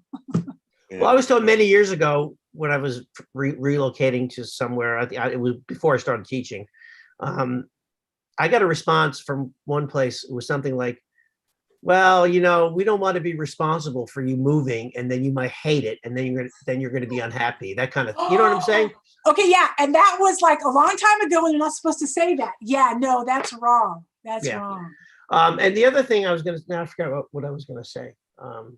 Well, it also depends on the industry. My daughter is a nurse, and right, she could apply anywhere, and they'll look at her. Now, we're in LA, and we have 10,000 people looking for like one job. Yeah. So and I'm not, Aubrey, I'm not doing this to discourage you or anything, but this is just a challenge, I think, when you're coming from outside an area that is so, overrun with people looking for the same kind of positions, that I think maybe the less you say about where you are, the better. You did it. Very good, Professor. We got there. So I'm with you on that, Jeff. You're right. He's absolutely right. If we have, let's say we have 75 Aubreys, they all have the same education. 2 live within 2-mile radius, and 15, 30, and then 1 lives across the other side of the state. And everybody put the state, the city and state they lived. They're going to go, oh, look at, they're all exactly qualified. Everything is the same. Okay, I'm going to call the one that's 2 miles away because they'll never be late to work. Right. So no, that's when you take that out, because here's the sad truth. There's like a bias and discrepancies and discrimination and all goofy things, the phone number, the city. So you already come in going, oh my gosh, I think I have everything I need for this job, but they're gonna just start Xing me out before you even get to talk to them. So lose the city and state, leave the phone number. Or I guess you can always get a mailbox, in the city that you want to live. So Well, somebody have just an did address. something to me. They actually tricked me. So you know what? Somebody did the opposite. They've got a phone number. Okay, so here, Aubrey, you can try this. Get a phone number that is a 310, 323, or 424 area code, and nobody's going to know the difference. Yeah. So I've been working with someone for 5 weeks who has an Orange County phone number.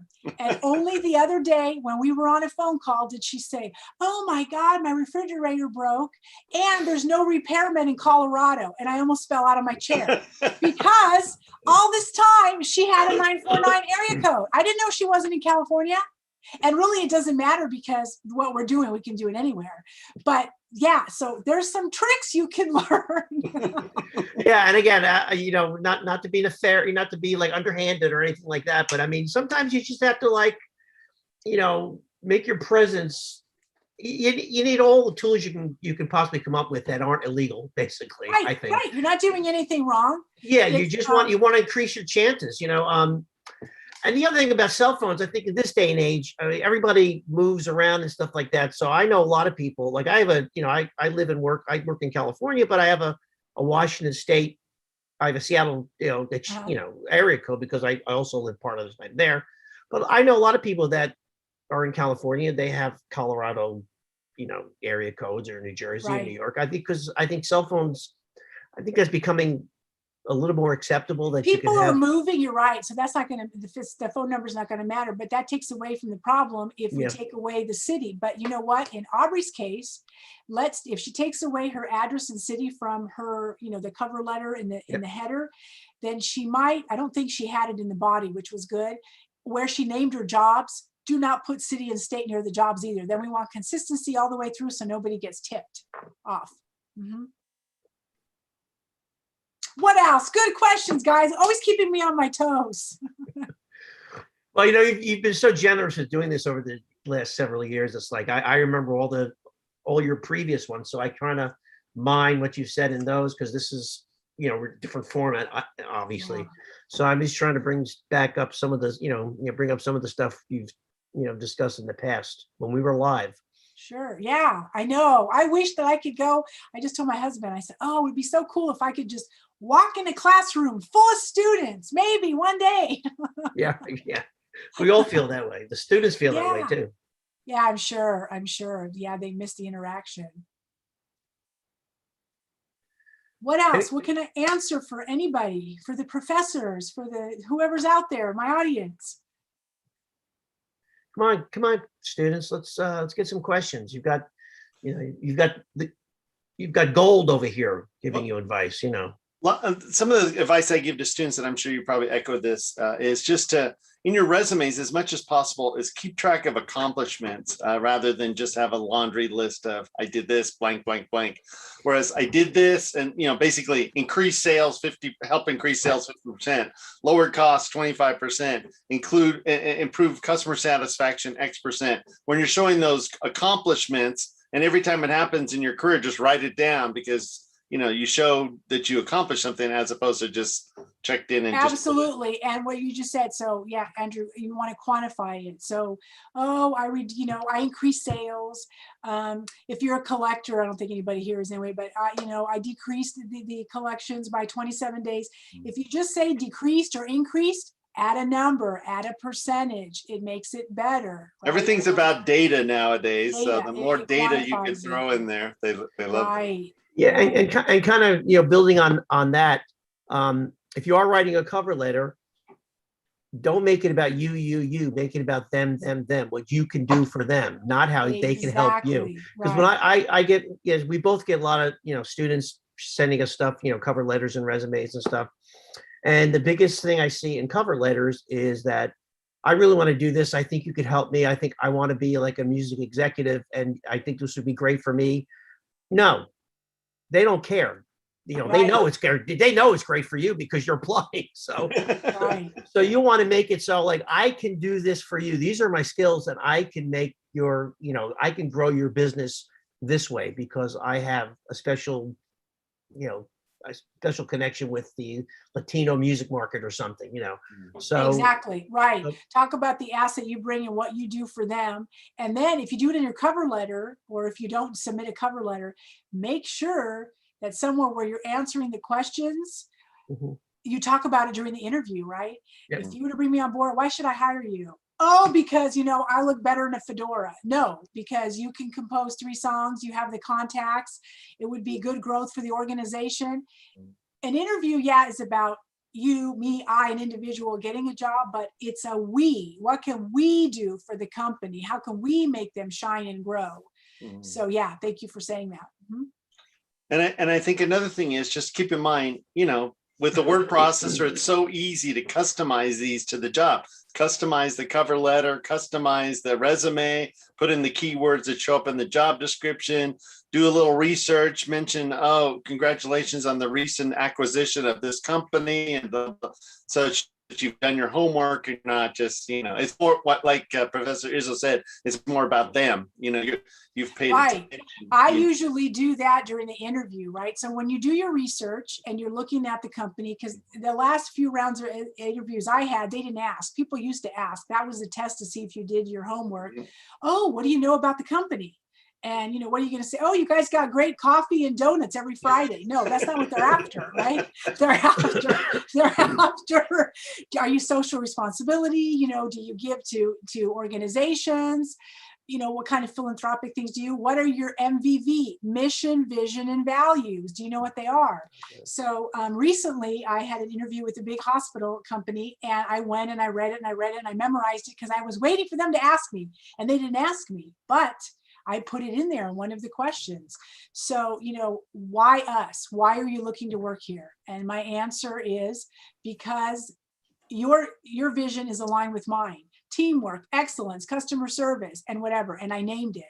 So that shows that you are aligned for reals. Don't give them a BS answer, pull it off, but read it, know these things because they're going to serve you well. Remember, competition is fierce. LA County is huge. There are many people applying for the same jobs, and many of you may have all the same skills, and you're off by 1 or 2 things, and it's just going to make the difference in that one little thing different you did. You spent 5 more minutes interview, looking them up and doing some research, and you got it. So yeah. And Okay, so we have. Go Yeah, ahead, go ahead, Andrew. Go ahead, Izzo. No, I was going to say we have 2 more. We have 2 people that want a resume review, but I just want to stress something that just came to mind because you mentioned this phrase, word processor. Spell check, spell check, spell check, grammar check, grammar check, grammar check. Let somebody else read your stuff. Yes. Absolutely, because we all do it. I've done it. You read a cover letter, and then 2 weeks after you send it, you say, "Oh my God, there's like a there and a there or something." Just make sure, fine tooth comb. Absolutely. Yeah, and you know what? Go ahead. Yeah. I mean, once again, and professors will discuss this already, it's so easy to do research these days. It's so easy. You go to the company's website, they usually have a press release section, you Google them in the news. It's so easy. Don't ever show up for an interview and not know anything about what's going on at the company and what's going on, what kind of things are happening with their development and the famous executives. I mean, you got to do your homework or else you're going to, and grease their egos, grease their, right. Oh, yeah, wow, yeah, this guy, this person knows that we we took these new artists and they or whatever, make sure that you say just a sentence. One of the things about your company is that you really penetrated the Asian music market. And I really appreciate that. I really respect that. Anything just to make them feel like, okay, so this person is aligns with our values. Right. No, that's perfect. They should do that. Should be done. Thank them for something. Mention the award or the accolade they got because it shows that you did your homework. Plus, that's wherever you interject that in the middle of your interview, you've got 1 point. You're up against the other candidate because you said that where somebody else wouldn't say anything. right? So that's good. And I want to mention this too. So if you are not, using the templates, or you don't have time and you're like, oh, you know what? There's people out there you can pay to do it. I'm going to have someone write my resume. You email your resume to somebody and a cover letter and a job description, and you pay them $300 or $50, whatever the cost, and they bring it back, and then you don't look at it and you mail it. You attach it to your resume. They either forgot, or you said you had only 12 months experience and they put 120 days. You will be surprised. I mean, they can make you look really good, really bad. If you don't know what's on your resume, you will be in trouble. So make sure you know the content of your resume, because a good recruiter or hiring manager has it in front of them. Like I printed out your resumes tonight, and we write in the columns, we write notes to ourselves what to ask you when we get you on the phone. So yeah, be careful of that. Right. Okay, So yeah, two of them have sent in, two additional people, Rafael Gomez and Drew Hollis. You should just refresh the folder. They're in the same folder for resumes. Okay, so let's see if we can do that. Hey, Raphael, how you doing?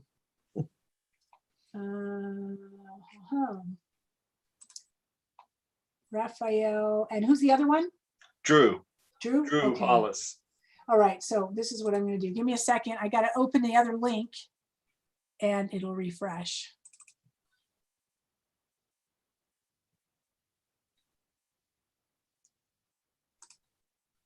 Well, she's doing that. I just want to also say one thing from a philosophical standpoint. Have patience when you're doing this, everybody. Don't expect, if I sent out, 100 resumes last month.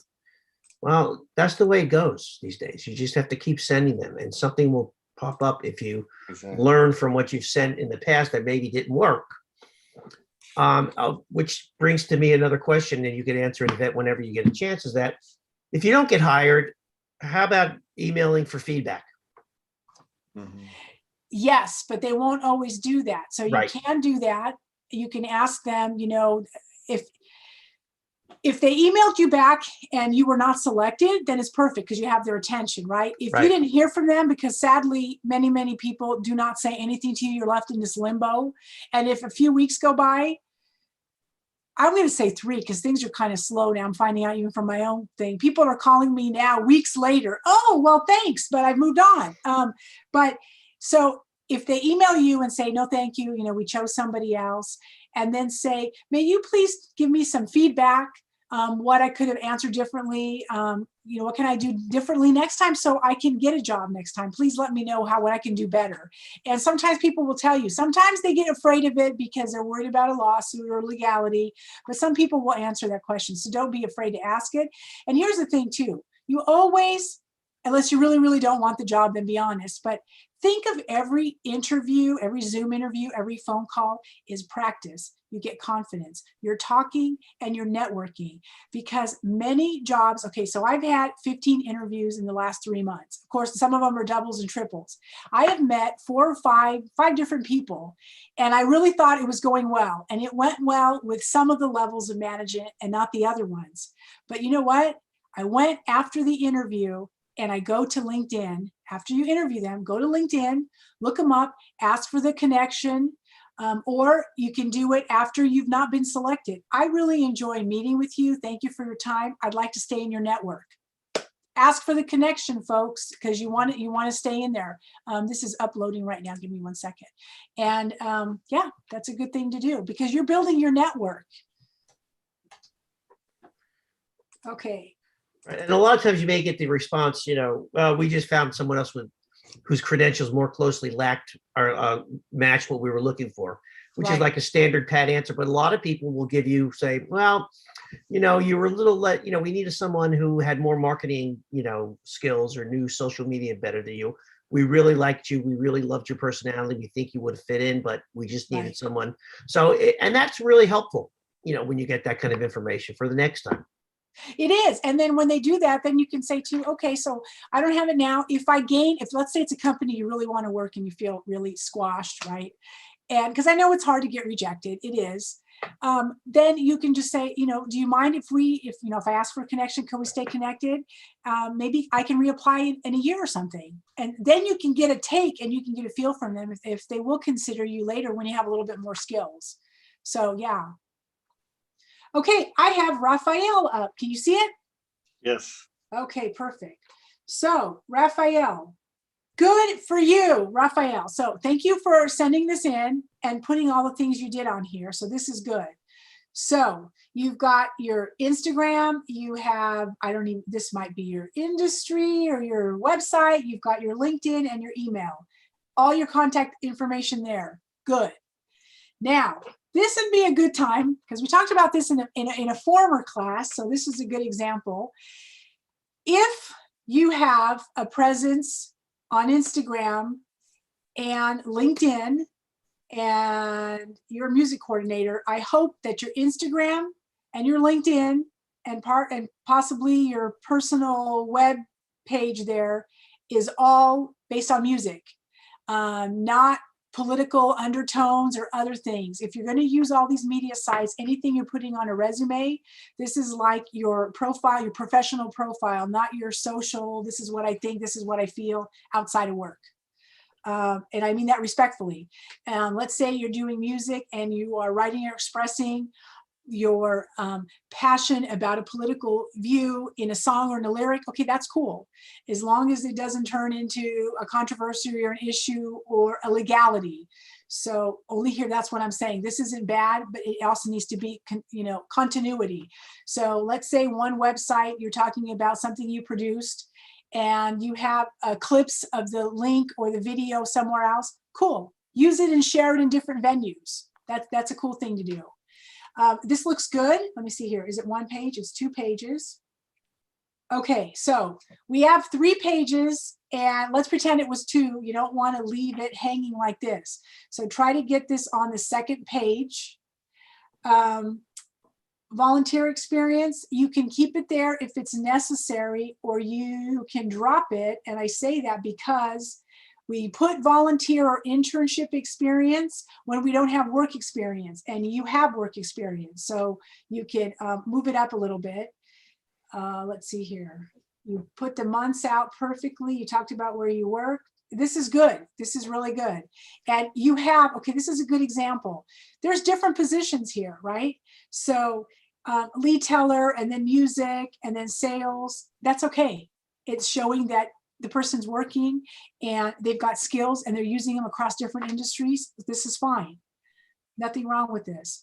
Qualifications, okay, bilingual, this is good. You can, Logic Pro, okay, so I always focus on the bilingual because I am too, and I always use it because that's a big plus in California and in many other states. So talk about your office suites. This is good. This one, team player, results, self-motivated, works well under pressure. All of these are bullets I mentioned in the very first part this evening. Those are good words to use. They're my fluff words if I don't have a lot of work experience. If you want to use these, then use these in your work experience, like maybe at a teller, you work well under pressure. There was 10 people in your line and you hurried up and you smiled and you got them out. So you're going to use those words, use them as examples there, or talk about them during the interview when they come up, because these is exactly the kind of questions and categories they ask about. Talk about how you work under pressure or stress, your communication style. Give me an example where you solved a problem. This is really cool. Everything you wrote down here can be turned into a question. So good job with this. And so on the bottom of your pages, you have page 1. Open the footnote and put your name and phone number in case the pages get detached so we don't lose you, because we're looking at this going, cool, Raphael has all these pages, I want to call him. And then I got to page 2. Oh my God, who was this? Was it Sally? Was it Samantha? Was it Steve? So good job, Raphael. Thank you. Okay, I got another one. Who was the other one I was to look at? Drew Hollis. Okay, Drew. Where is Drew? Is it a cover letter? Oh, It's under Hollis resume. there it is. I see it. Hollis resume. There it is. Thank you. Long day for the eyes. Okay. Okay, Drew. Okay, Drew. So thank you, Drew, for sending this. We are going to talk about this kind of like an Aubrey situation because I'm not sure. Okay, this is me. Let's pretend that I'm a recruiter. This is my first week. I'm not sure if Drew lives in LA or in Texas, and it really doesn't matter where he lives as long as he wants the job. And I think he's applying here. So I say that because I would take out the city and state all the way through, definitely take out the address. We don't need a PO box because we're not writing. We're not going to send anything to you unless you have to and it's part of your job. I kind of get that. But address information goes on the application. So here, if you want, leave Fort Worth, Texas, and phone number if you're relocating. But here's a way to do that too. So for Drew and for Aubrey, in here, so Drew, first of all, cap all your name and make it in a bigger font, right? Then we don't need the mailing address information. Underneath, it would be like a summary, if you will. You can write 2 lines. Looking for an opportunity in Los Angeles, if you want to put it out there, you heard we all had a discussion a little while ago about whether or not you wanted to say that. Or you can say, we'll be here in June or something, but I would lose all of this because there's a lot of Texas in here and one California. So with the city and state, think about how you want to put that. Education is good. You graduated some time ago, lose the date, lose the year. We don't want to age ourselves. You're not old. Everybody I'm sure here is younger than me. I just hide it well. But get rid of the year. I can see you laughing, Andrew. And you put down your work, which is great. Writer, songwriter, musician, recording artist. Now, because this is a new industry for me, even though I'm returning to the school and I love it, I can't distinguish. Okay, this is music. Okay, put down, if you're going to use all those titles, I would put down, and maybe the industry knows and I don't because it's not my specialty. So if you did it correctly, forgive me. If somebody in the industry knows that all of these were all songs or recorded, where you wrote the lyrics or however, then it's cool. Don't change anything. I wanted to make sure that, okay, cool, never mind. Disregard what I said. I answered my own question. And you put the year that you did that. So that's cool. And then copyrights. So here's my question, and actually think about it. I'll make it as a statement to everybody listening today. When you send your resume and or your cover letter, right? Whoever gets it we need to be able to answer the question immediately. If it wasn't in there and we can't tell what you're looking for, I'm guessing he wants to write music and record. What if I'm wrong? What if he's looking for something totally different? So that needs to come across in the resume. I can see what he did, but if what you did and what you're looking for are 2 different things, that's when you could put a title up across here, looking for this, managing, composing, writing, or whatever the case is. So make sure the recruiter knows that, especially if, let's say, Drew, you have a friend in an industry and you're giving this to your friend and you didn't write a cover letter. So this resume is going to go to somebody on your behalf. Whoever gets it, they need to be clear what you're looking for, because they might just get it and then just go, okay, next. And we don't want to be next. You want to be considered. So thank you, Drew. Can I make a few comments from an industry standpoint? Please do. Correct me, teach me. No, what you said was great. So Drew, great information here. You don't need to spell out American Society of Composers, Authors, and Publishers because anybody in the industry knows what ASCAP is. So that would cut down on the wordiness. You don't have to put that you attended the I Create Music Expo. That's nice when you're, I don't know, that's optional. I don't know, Andrew, you can. I agree. I don't think it's necessary. Yeah. And also, the copyright thing, I'd lose that, Thank you. See, you can answer the industry stuff. I was thinking that, but I wasn't sure. That's why, because I wasn't sure where we were going with this. So thank you. Yes. Yeah, because the fact that you wrote the musical works, that's all that matters. That you, whether or not you filed, you register for copyright. I mean, you should, but but they don't need to know that. I mean, they don't really. I don't think they care. I don't know, it's Professor Samani, please disagree with me.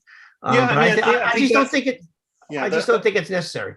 Yeah, I think that would come in if you're trying to, compose or do something for a company and you want to show all your credits, And Yeah. you can save this for, your IMDb page or whatever, all music page or whatever, all that kind of stuff. But I think it's probably, he's trying to shoot for working with a regular music industry company and it's not as important to them. Yeah, and it would cut down a little bit on the wordiness too, I think, but just Right. putting ASCAP, just ASCAP, and then again, the copyrights, if 20, I'm assuming that the 20 copyrights coincides or matches the 20 compositions that you list here. So that's just a given that, you've got copyright on it. Very good. And you know what, too, if you wanted to, up here, you could put a bar of music, you could put a couple of notes or something, Yeah, in the space. kinda cool, But yeah. otherwise, yeah, this is cool. Very good. Anybody else? You have a lot of good credits there, Drew. I have to say that. Yeah, very good. You know what I want to do? I want to open, we need to go to the cover letters. We need to go to a Yes. cover letters. So give me a second here to update that one.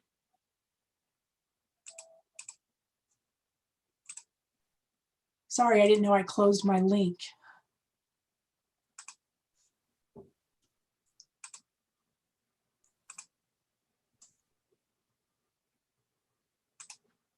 Okay, let's go over here. Okay, we did Aubrey's. Okay, I didn't get cover letters for everyone else that I talked to, so I won't open their, I got Sarah's. Yeah, we talked about Sarah's. We're good. I don't have an update there. What other questions can I answer today? We're also going to go into interview techniques too, right? And virtual jobs and stuff like that. We did that. I did that in my Okay, presentation. okay. Yeah, but I'd be happy, you know what? Is there If there's anything any additional anybody wants to questions. go back to or try to answer? I mean, anything specifically related to, doing virtual job fairs that they should look out for? Or? Sign up for them. So there are virtual job fairs out there. They are on Indeed. There is one, so I don't know in your industry, right? So you check for your industry. There is job fairs sometimes. Who is sponsoring them is like it could be somebody in your industry. It could be the LA Times. Which one did I see? If there's a job fair, Indeed will have it sometimes. So do a search on virtual job fair like music, right? For your specialty. And if you find one, sign up for it. All you do is, and it's really neat how it's working now, the applicant will pick a time that they want, and it's just like an interview, right? Like I said before, we are talking today. If we've learned to present in front of a camera as if you're sitting in front of us, now you got to interview the same way. So choose a time, get ready, do your research on the company, be ready to answer questions. If you get into virtual job fair, here's what's really cool. Virtual job fair, many people will apply, and you get to talk to somebody for a few minutes. And if it goes really well, they will call you for a lengthier conversation. So I definitely encourage doing it. Get into virtual job fair, sign up for the time slot and have the interview. Amaya Martin has a question. I'm not sure if this has been touched on yet, but I'm still very new to the industry. I want to go into. What advice do you have to someone who doesn't have much experience? In the industry, whatever Yes. industry she's going into. Yes. So then let me go back a couple slides. Well, we hope she wants to go into the music industry because That's why she's here. We hope. Amaya's going to come into the master's program in the fall. So okay. So, but she's got. There's work. I'm going to guess there might be some work experience. So you don't have music experience yet. You're going to gain it later. You're going to learn. Make a functional resume about skills or experience, work that you did in the past, and then the title would be what you're looking for. And it might take a while to get in it. Sorry to say those awful words, but find a mentor. Talk to your professors. I know there are two very wise people right here in the little boxes underneath mine that can help you and answer the questions. Don't get discouraged, because if it isn't music, whatever it is, when you get out of school, none of us were born and finished school. Even if you took this class and you got out and you wrote the best resume and cover letter, we don't get hired right away. We have to do our time. We have to start somewhere else and move in. Right. Look for an internship. This is when you go Yes. to the industry you want to work. See if they'll take you for a month or two. If you volunteer, if you just help. Yeah, I know it sounds painful. No money volunteering, but you know what?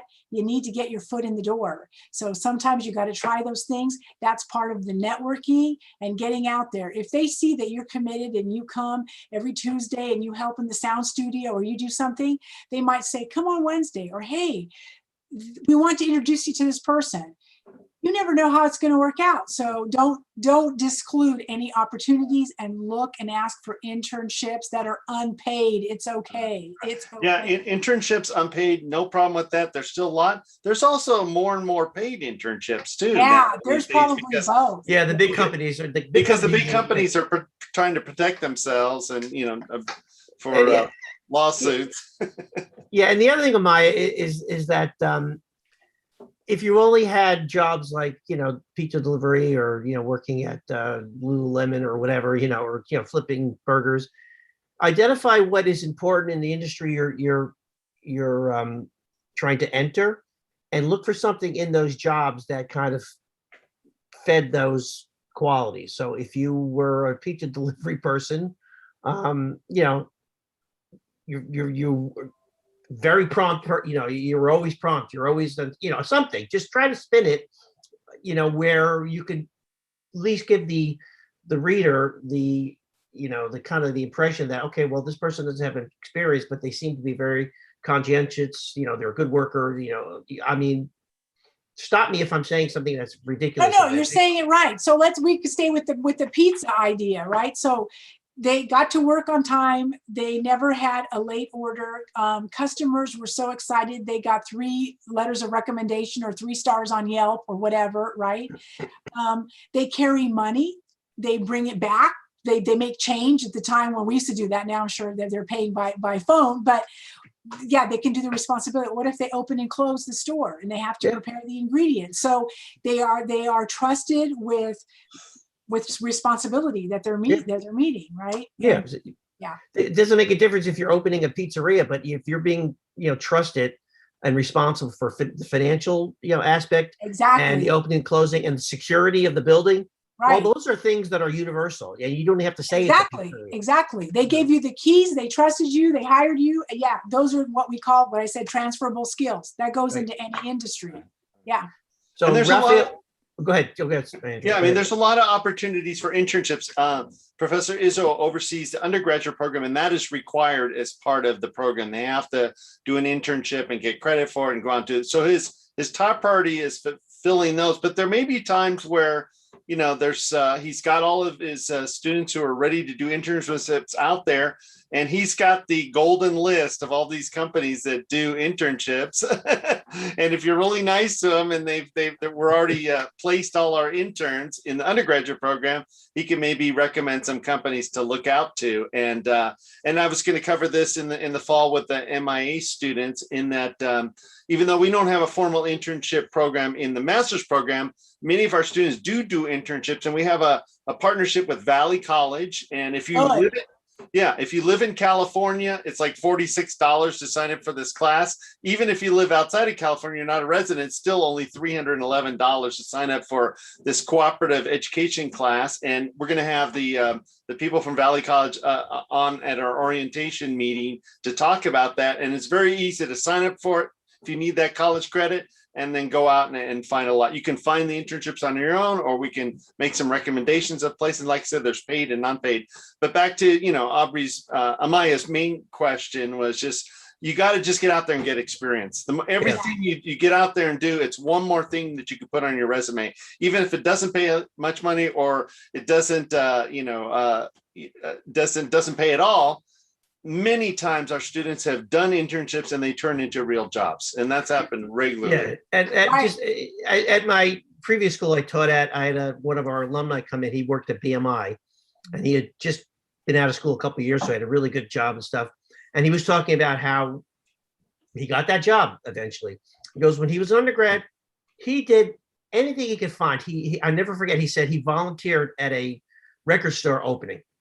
Like it was like, vinyl sale day on this. He said he volunteered just because it was music and people were coming by and you never know who you're going to meet. So stuff like that, just do anything that is related to the music industry. Because you'll make connections too in the process. You'll make connections. Look, even in the mailroom, you know why the mailroom is good? Because you know everybody in the company and you can, Exactly. So. And Professor Sermani and I are always, I don't mean to kind of impinge on your time with this, sorry. Because we do have Raphael's letter is good. We can review that. But, the other important thing is the networking we mentioned, but a way to do that, and Professor Sermani and I are always doing this, we are always distributing or disseminating information about panels, webinars, networking events in the industry. I'm on the board, and we're both members of the California Copyright Conference, which is an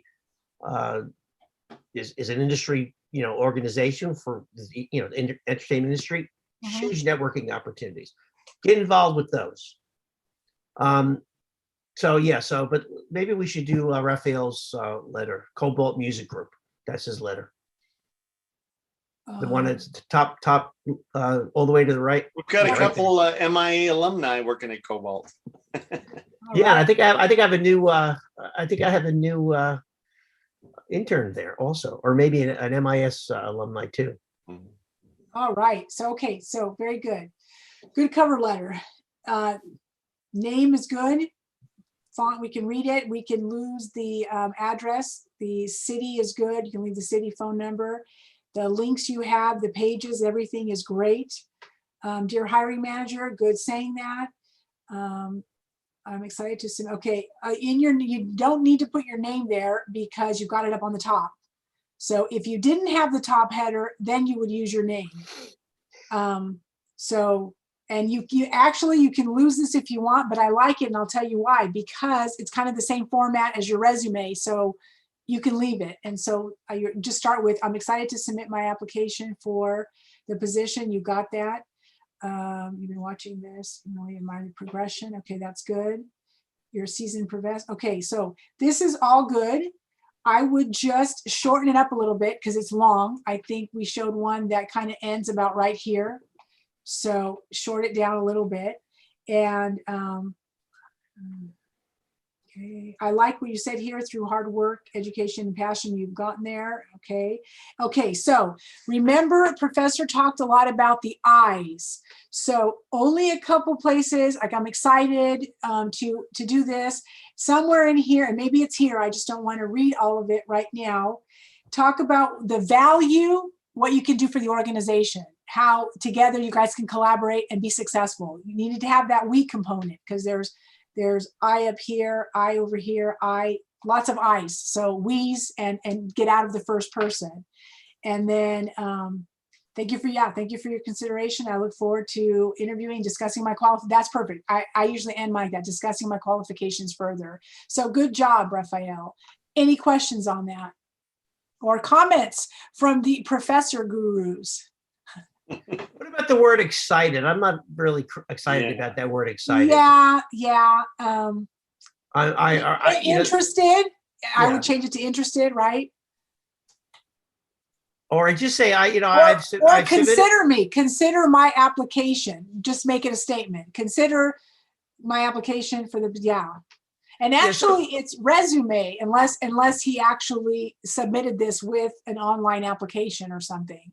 Yeah, Cobalt, they might do that for all I know. Yeah. Cobalt's a big company, so yeah. Just my advice, and again, we've done this through experience more than anything, is that you kind of want to stay away maybe from words like excited or I feel, I believe. Touchy feely. Well, just kind of like, well, I believe. I mean, we all use those, but I think instead of that's what I've put in the past when I've had to apply for jobs, not for a while. I am confident that my skills, blah, blah, blah, blah, so if you're confident, I'm confident you'll agree or hopefully you'll agree that, rather than saying I believe, I feel, or anything like that. What do you think of Right. that? I know, I think that's perfect because you can just start that from the beginning because remember, they should be 3 or 4 short paragraphs, 2 lines each. So you can start with that. I don't know if there was a job description. After reading the job description, I'm confident that I have the skills that you're seeking, and then give the example and then, quantify it or whatever. You made so many customers happy, or you produced songs in a limited amount of time and they were excelled and you won awards, whatever the case is. Exactly. That's why I say it's easier to do it with the, if you have the job description, but in there, talk about what you can do, what you did, and what you hope to do for them. This is a good line. I've watched your growth and really admire the synergy. That's great. And then somewhere in there, if you can tie their growth to, your growth is wonderful. And if we do this, then you can go into the we, with my knowledge, I can help the industry grow more or whatever. So there's different ways to work with that. Yeah, and Cobalt does, they're kind of not a niche, but they do a lot of music placement in sync. And I know Raphael for a fact really wants to be into that part of the industry. So just say that. I specifically am searching for a position that in the sync licensing world or music supervision, because that says, okay, this is the person that is interested in us and our competition. So let's get this guy. Right. Because we don't want the competition, because his resume is awesome. So yeah, so just say that you really want to work in this area. I mean, this is just things that I've. Yeah, no, that's true. Mm-hmm. I'm going to play act with you, Yvette, for a Okay. minute. I'm going to be the hiring manager. You're going to be the interviewee. I'm going to ask what I consider the worst question that I have ever been asked in a job interview. And I've been asked it many times, or sometimes it's on an application. So, Ms. Visciglio, what kind of salary are you looking for? Okay, that's bad. That's the worst question, right? Tell me the truth. It is. Nobody likes to answer it. But you know what? And I did something the other day and I shouldn't have done it because you got to be firm. And sometimes women answer this different than men. Men are ready to be firm with whatever. And so I'm practicing that. Well, this is what I'm currently earning. Now, it's an illegal question anymore. You can't ask what you were making. It is what is your expectation if we were to hire you, whatever. Right. But this is what I make per hour. And then you see the other side. Oh my God, he's freaking out, or you're going to roll your eyebrows. It's over the thing. And then you find the candidate saying, well, you know what? I have my master's, or I got a specialty. Well, if I can't come in there, then how about a bonus? Because I just bonused, right? Because you don't want to come in if I teach the class or the students to come in lower, they're younger, they have time to make it up, but be careful you go back too far, because sometimes you hurt yourself. You'll peg yourself, you will decrease your salary, and maybe you'll go to the company that you always wanted to be at. They're going to think, oh, wow, they lowballed themselves. Right. They came in lower. I'll just keep them at that rate. You just saved the company money, but they actually had a salary that was mid-range and higher. They could have gone higher. So yeah, don't hurt yourselves with that. And you know how you can do that is, I don't know if that's where you were leading this question, go to salary.com and put in the position, look at what people make in the range, and that way you have an idea. But also let's not be any of us. We go in, okay, everybody wants to make 6 figures, but if you only have experience for 2 digits, you're not going to get it. You know what? We got to start at the bottom and we got to work our way up. So it might be a while before you get there. Let's not ask for something unrealistic either. Or, we need to pay off the Ferrari or something that comes with time. Then we take 2 jobs. So yeah, let's be realistic with what we ask for. Well, how I've answered in the past, again, when I was like job searching way back. Do you say open? Well, no, I don't like to say open because that says like, this guy doesn't know what he's doing. So one of the ways I've approached it is, that's a good question. But I just want to let you know the salary is just one part of it. I'm really looking for the complete package, being challenged in the workspace, having a good relationship with my fellow workers, benefits. So the actual salary is just a small part of it. So I really wouldn't be able to answer that until I have all the information or something like that. That is a good, very good way to answer. I'm looking at total compensation package. Plus, you know what? If you give that answer, let's say you give that answer, right? And 4 other people, you were the 5th interview. Everybody has the same education. The experience is quite similar, sort of similar. Everybody said 23, 24, whatever. I'm just saying hourly, 25, 27.50. And you said, you know what? I'm looking at total compensation and I like the culture and I want to be part of your organization. Then you start complimenting them. You're probably going to get a better chance to get in, Right. because you're not just after the check. We want Right. to be employed and we need money to pay our bills and live. But you really want to show that you're really enthusiastic and committed to being an employee and making a difference for the organization, rather than, oh my God, I can't wait to get that huge check. It's not Yeah, all because- about the check. Exactly. And that immediately takes the focus off of like the Of pressure. the of, money. like- Mhm. and then also in the end, if you get the job and it's like way lower than you can, don't take the job. That's all there is to it. You Right. know, that you're not being hired at that moment. When they make you the offer, if it's really that low, well, just refuse it. So Right, right. Okay, do you want to do another role play? Seriously? yeah, when are you gonna quit so I can have your job? No. Well, there's the other questions are, especially when I was applying to law firms, I got a lot of this way back when, it's like, well, where do you see yourself in 5 years in this company? In 10 years, in 20 years. It's like, those are kind of hard to answer in my opinion. Because again, when I was applying to law firms, when I was like out of law school and stuff, that's the kind of questions they'd ask you. I know, and you know what? That one sometimes is the trick. So there's 2 ways to answer that. I have done what you said. I did it twice and it was in person and the guy laughed, but he knew I was serious. So where do you see yourself in 3 to 5 years? I said, in your seat. I said, I'll sit in another office, but I'll be doing what you're doing. And we laughed because I wanted to get promoted to manager or director of recruitment, right? But if you're not comfortable doing that, or they don't know that, maybe you have that energy or whatever, don't say that. But then you can say, I see myself growing in the organization because it's safe. You're still there, right? You're answering that I still want to be there. So either growing with your organization or, in the same role, but usually you want to show some element and you want to develop. Growing within your organization is a safe answer across the Right. board. And sort of along the lines what you just said about you laughing with the interviewer, Mhm. be careful of making jokes during an interview, right? I mean, Oh yeah, 'cause there are no jokes. Oh yeah, that doesn't go with everybody. yeah, because you don't know the sense of humor, especially, I mean, obviously don't make anything off color or like sexual or anything like that. That goes without saying. But even like, I don't know, I'm like, I've gotten in trouble a couple of times in interviews. Could I just make an offhand remark just because I'm kind of a jokester kind of guy. But just be careful because you don't know what kind of sense of humor people have. They might not have any sense of humor. So Yeah. that Can you imagine? Besides, you could have been doing really, really well, and you establish rapport, and you think you guys both like each other because you're both smiling, and then something is said wrong or out of context, or even if it was an accident, you just blew your interview. So yeah, we won't be doing any jokes or anything that's inappropriate, or don't go there. yeah, interviews are very highly stressful situations. I will say that the interview I had at CSUN was the best interview I ever had, and they hired me.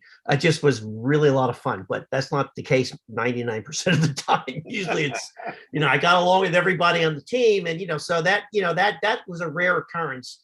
Right. So you just have to be, just have to relax and just kind of just keep your head. Don't get too excited. Don't get too excited about the game room. If you're like, at Google or something, if you're applying to Google, just, it's just keep your head basically is what I would tell students. Right. And along those lines, right? So at the end, when you're asking, when you want to, they always say, do you have any questions for me? No, I don't have any. Don't go there. You need to have at least one, two, Yes, two, yes. 3 or better, because it makes you look, oh my God, they want to end the interview. They can't think. They didn't do research. This is your chance now to interview them. They interviewed you, Right. you interview them, and you get to show them that you did some research by asking an intelligent question. Not like you said, oh, do we get free ping pong paddles at the end of 90 days to play in the game room? No, that is not a relevant question. I mean, no matter how much you're dying to know the answer to that, wait till you get there and take a tour. Don't ask that. Yeah. Yeah, because again, and what you said something important. I think, you're being interviewed, but in reality, you're interviewing them as well, because Yeah. you don't know what it's like to work there. You're getting called for sending in your resume, so you don't know what the culture is. You Right. don't until you start meeting people and you start talking to them, and so you need to feel them out just as they're feeling you out, I think. Right. And you know what? So I'll share two personal examples because this just happened recently. So as I said, I was doing lots of interviews lately, and I interviewed with a company. I applied for a job on LinkedIn, and the ad read Anaheim, so it read Orange County. And they called me, we're having the interview. And at the end, she says, do you have any questions? I said, yeah, because they had two ads. They had one on Indeed in Riverside County and one on LinkedIn in Orange County. That's two different locations. And one is really far. I'm not driving way out to Timbuktu. So I said, can you please tell me where this job is located?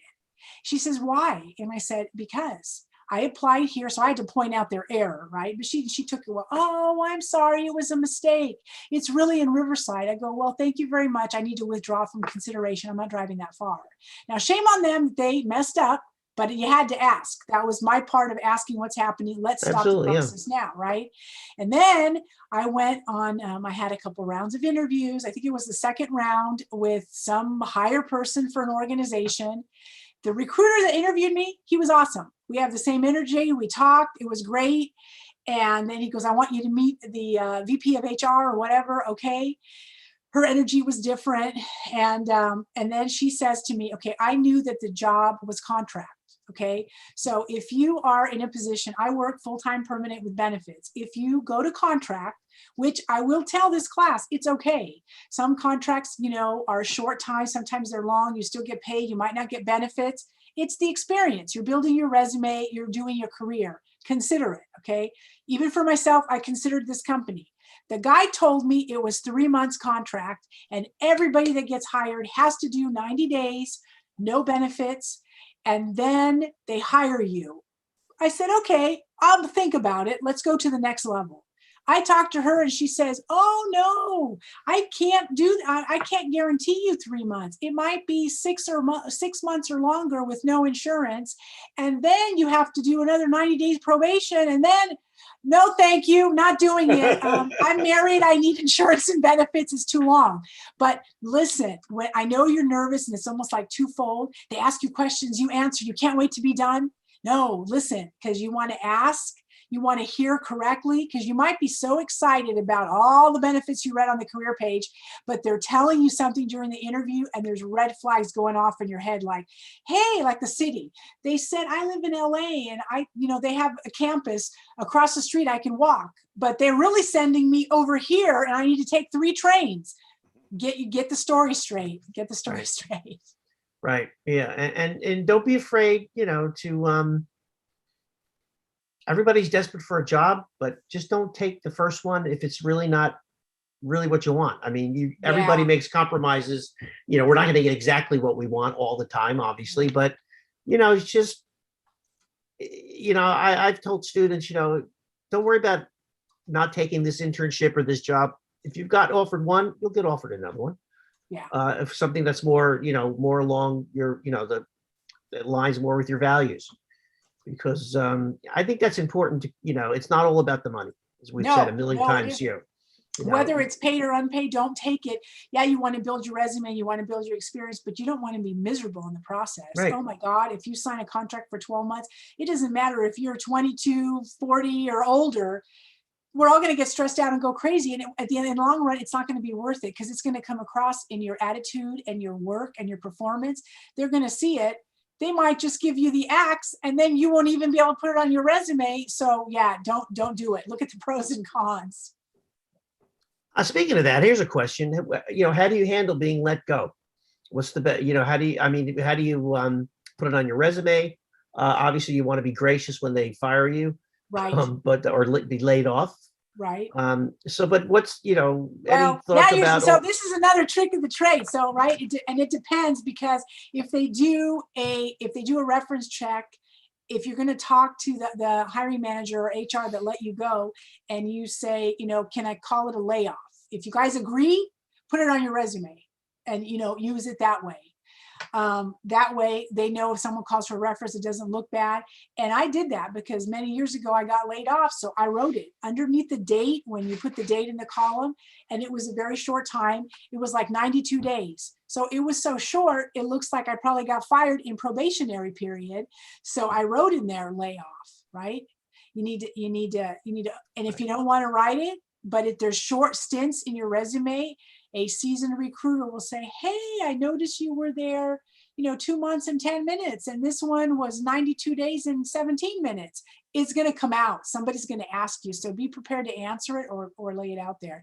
Some people have told me when I've asked them it wasn't a fit. And it's okay, because sometimes it's not a fit. And I don't mess with it, because sometimes you get fired and it wasn't embezzlement or criminal or harassment.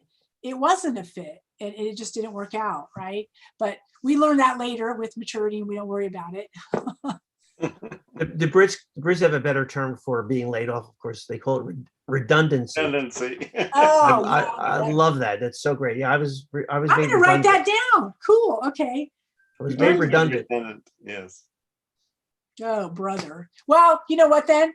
You don't want to see a lot of those R's in your resume either.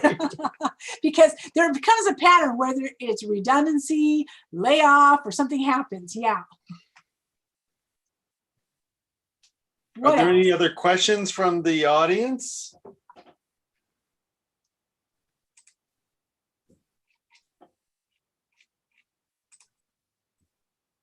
Right now, it looks like we're good. No more questions. Questions? Would you be able to share your PowerPoints with Yeah, everybody? I'll hang up and I will email Andrew, and that way he'll Okay. have it. Yes.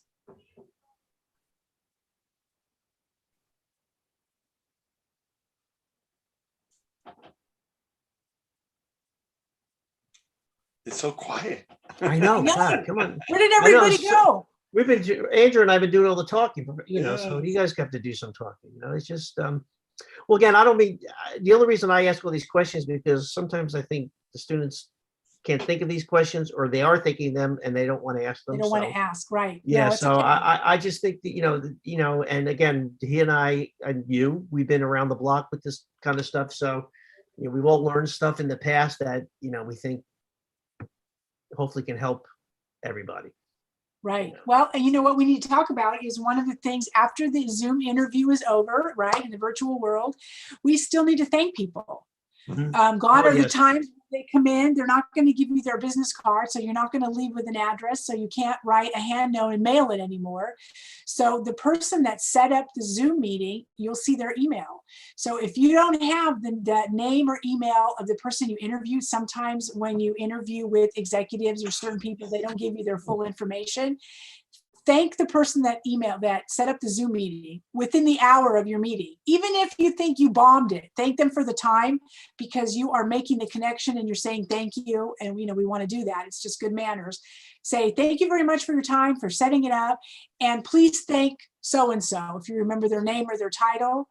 And if you think it went well, or you're still really interested, looking forward to the next steps, because the Zoom meeting could go to an offer. So always thank people. That's just really good practice. That's very important. Yeah. Yeah. To do that for sure. Because, again, it shows that you're conscientious, and, it just keeps the lines of communication open. Drew asked the question, is there a maximum number of resumes to have out at one time? I'm sorry, say it again. Is there a maximum number of resumes? To be circulating at any one time? Not at all. The more you circulate, the more chances you have for someone to find you. And on that note, if you set up your search agent, when you go looking for a job on Indeed or LinkedIn, after you apply 1 or 2 times, a pop-up box comes up that says, would you like to save this search, similar searches? Sorry. Set up an agent. So jobs, if something pops up new, they automatically go to your email. And while you're in class or doing something else on an interview, another job could pop in. And, remember, this is a numbers game. You'd have to get a lot out there. If you send out 100 resumes, that's not abnormal, and get a lot of rejections. And you're going to learn something every step of the way. Okay, yeah, that was an issue, or I need to improve that. You just got to get out there and get it out there, and don't give up. Yeah, it's true. And you know what? And let's say you're interviewing with a company and you're not sure how it went, and something else popped up that looked really good, and you're waiting to hear a response.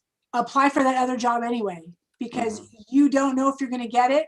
And until someone says, I'm hiring you, and they emailed you an offer or they called you with it, you're still unemployed or between jobs. That's So right. you just keep applying, because you don't know what is going to happen. And here's a question related to that. What is the best way to withdraw a resume or application? The best way to withdraw is if you have the contact information, to email it to them and say, I'm no longer interested. If you don't have it and they call you, please call them back and say, withdraw me. So I have called like 80 people. I have a position that I'm working on right now. And I usually leave them a message, then I get tired, and then I don't say, please call me and let me know if you're still interested or not. So the recruiter can close your application and you don't get any emails from the system. So don't ever feel bad. They're actually going to respect you for it. Take a second and call them back. If they left you a message and said, we'd like to interview for this job, and then you decided they suck, you don't want to go, call them back anyway. Thank you. I'd like to withdraw. You don't have to tell them anything else. And more than likely, 9 times out of 10, you get their voicemail. But yeah, just be polite about it and withdraw. We have a question from Suzanne. Is it more preferable to submit a PDF or a Word document of your resume? Oh, that's a good one. So you know what? Word. Yeah, usually Word, because not everybody has the PDF capabilities, especially some people are working from home. And if their company didn't give them the access to open it or print it or whatever. And be careful. I forget which program it is. Some people take, thank you for saying that. So I'm going to add to that. If you send your resume via mobile phone, if it's PDF, that's okay. People can work with it. Word is preferred. But when you take a picture of your resume on your phone and you send it and it's like this big, the recruiters go nuts. So try to go to a desktop and send your resume from a desktop. Okay, so another question, well, for me, along the lines of what Drew was asking and stuff, was the situation arises, and it does arise. You had a great interview. We'll call you in. We're going to make a decision in 2 weeks. You had another great interview, and they said, we want to hire you. We need your answer by Monday. But you really like the other place better. How do you handle that? Do you? Okay, so you need okay, it's Monday, right? In the second week. That's a good question, right? And so call the second company and say, are you closer to making an offer? If you are comfortable being bold, I just got an offer, but I really want to work with you. Lay it out there. You know what? We're adults. Tell the truth. Say what's out there. But what you don't want to do is tell the offer that the people that gave you the offer that you're contemplating another one that sounds even better, because you'll lose it. Then you could end up with 0. Possible 2 to 0. So, right, don't do it in the reverse. Right. Yeah. A bird in the hand is better than 2 in the bush. Well, from dealing with college, people entering college, they get that all the time. I'm waiting. I got accepted here, but when are you guys going to make your decision? It's like, well, you just. Yeah. I think being honest. I think being honest is right. You should be honest, because you know what? With your style example, people did the same thing to me. So somebody just sent it to me 2 weeks ago.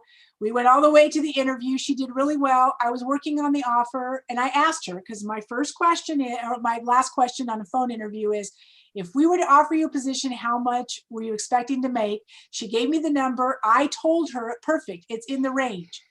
She didn't say anything to me, okay? Now, maybe it's my fault because I didn't say, are you interviewing other places? I figured she was, whatever. But we moved fast on her. We sent the offer. She rejected it. She already had a counter offer for more, right? And so we could have asked, I didn't think it was just such a different position. I'm like, I'm not going to worry about this. It wasn't a high level role, but things happen. And I wish that she would have said that she really wanted more, because we offered her what she said and she changed her mind. So, yeah. Well, as you know, that's that's a tactic when you've been working. I know. You try to get it. Well, it happens in academia a Yeah. lot. Well, it's like buying a house. You want the highest bid. Everybody wants the highest bid. Or you go back, you get a job offer for somewhere else that's more than you're making, and then that's a negotiation tactic for your current job now. So Right. we're not, you guys aren't there yet. Don't worry, you'll be there soon. Yeah, we hope that you have that dilemma that, oh my gosh, I've got 3 offers. What am I going to do? Which one am I choosing? I know. It's like,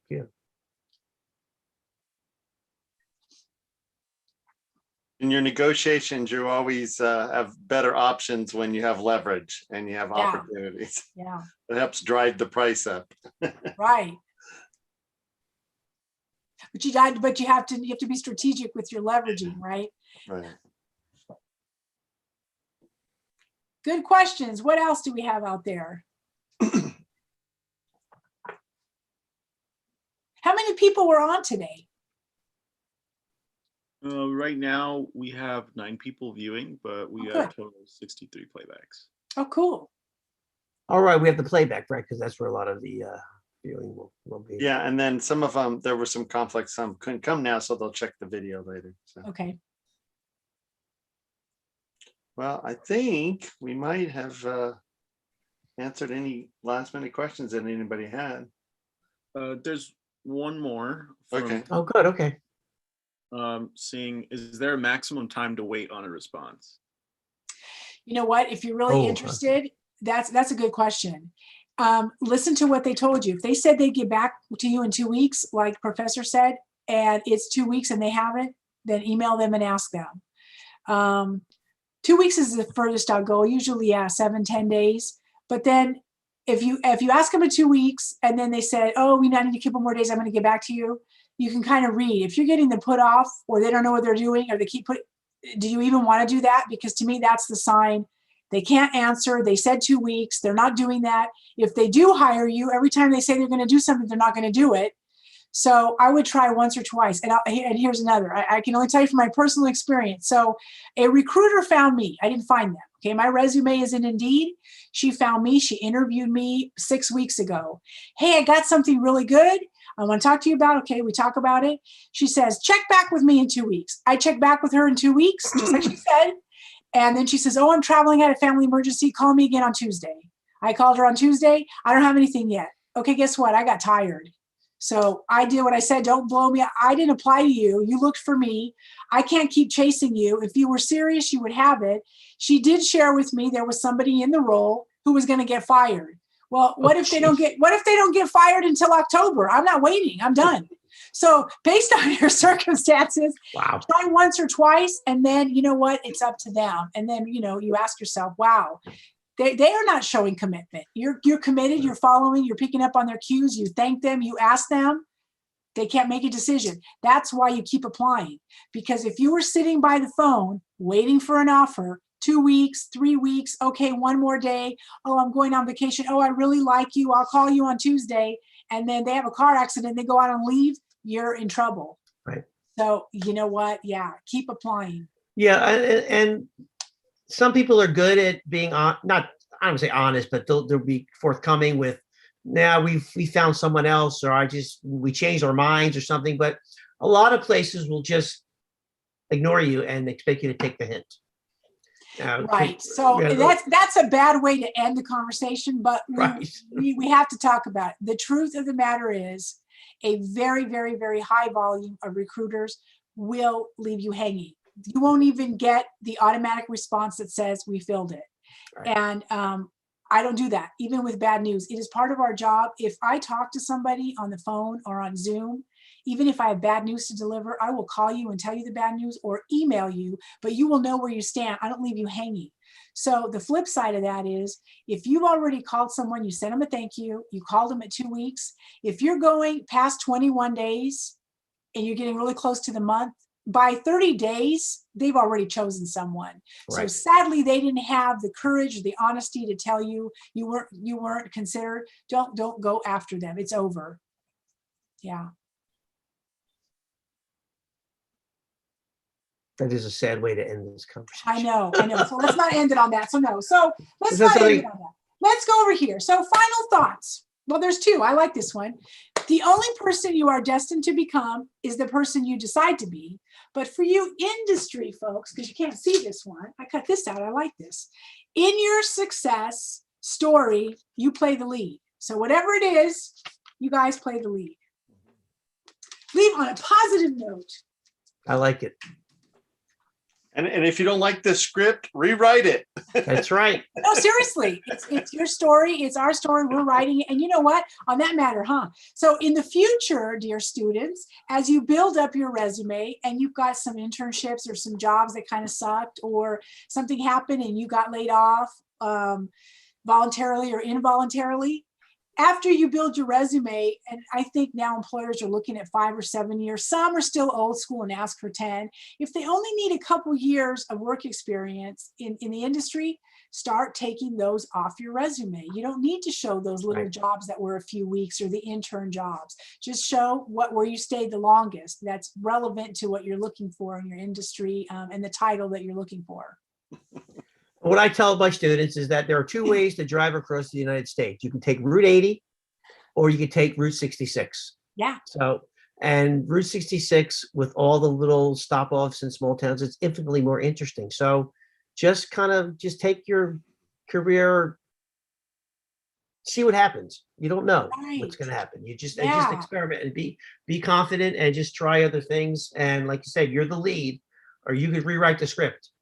So then that's what it's about. Yeah, exactly. There was a book that I remember having as a kid. It was called Harold and the Purple Crayon.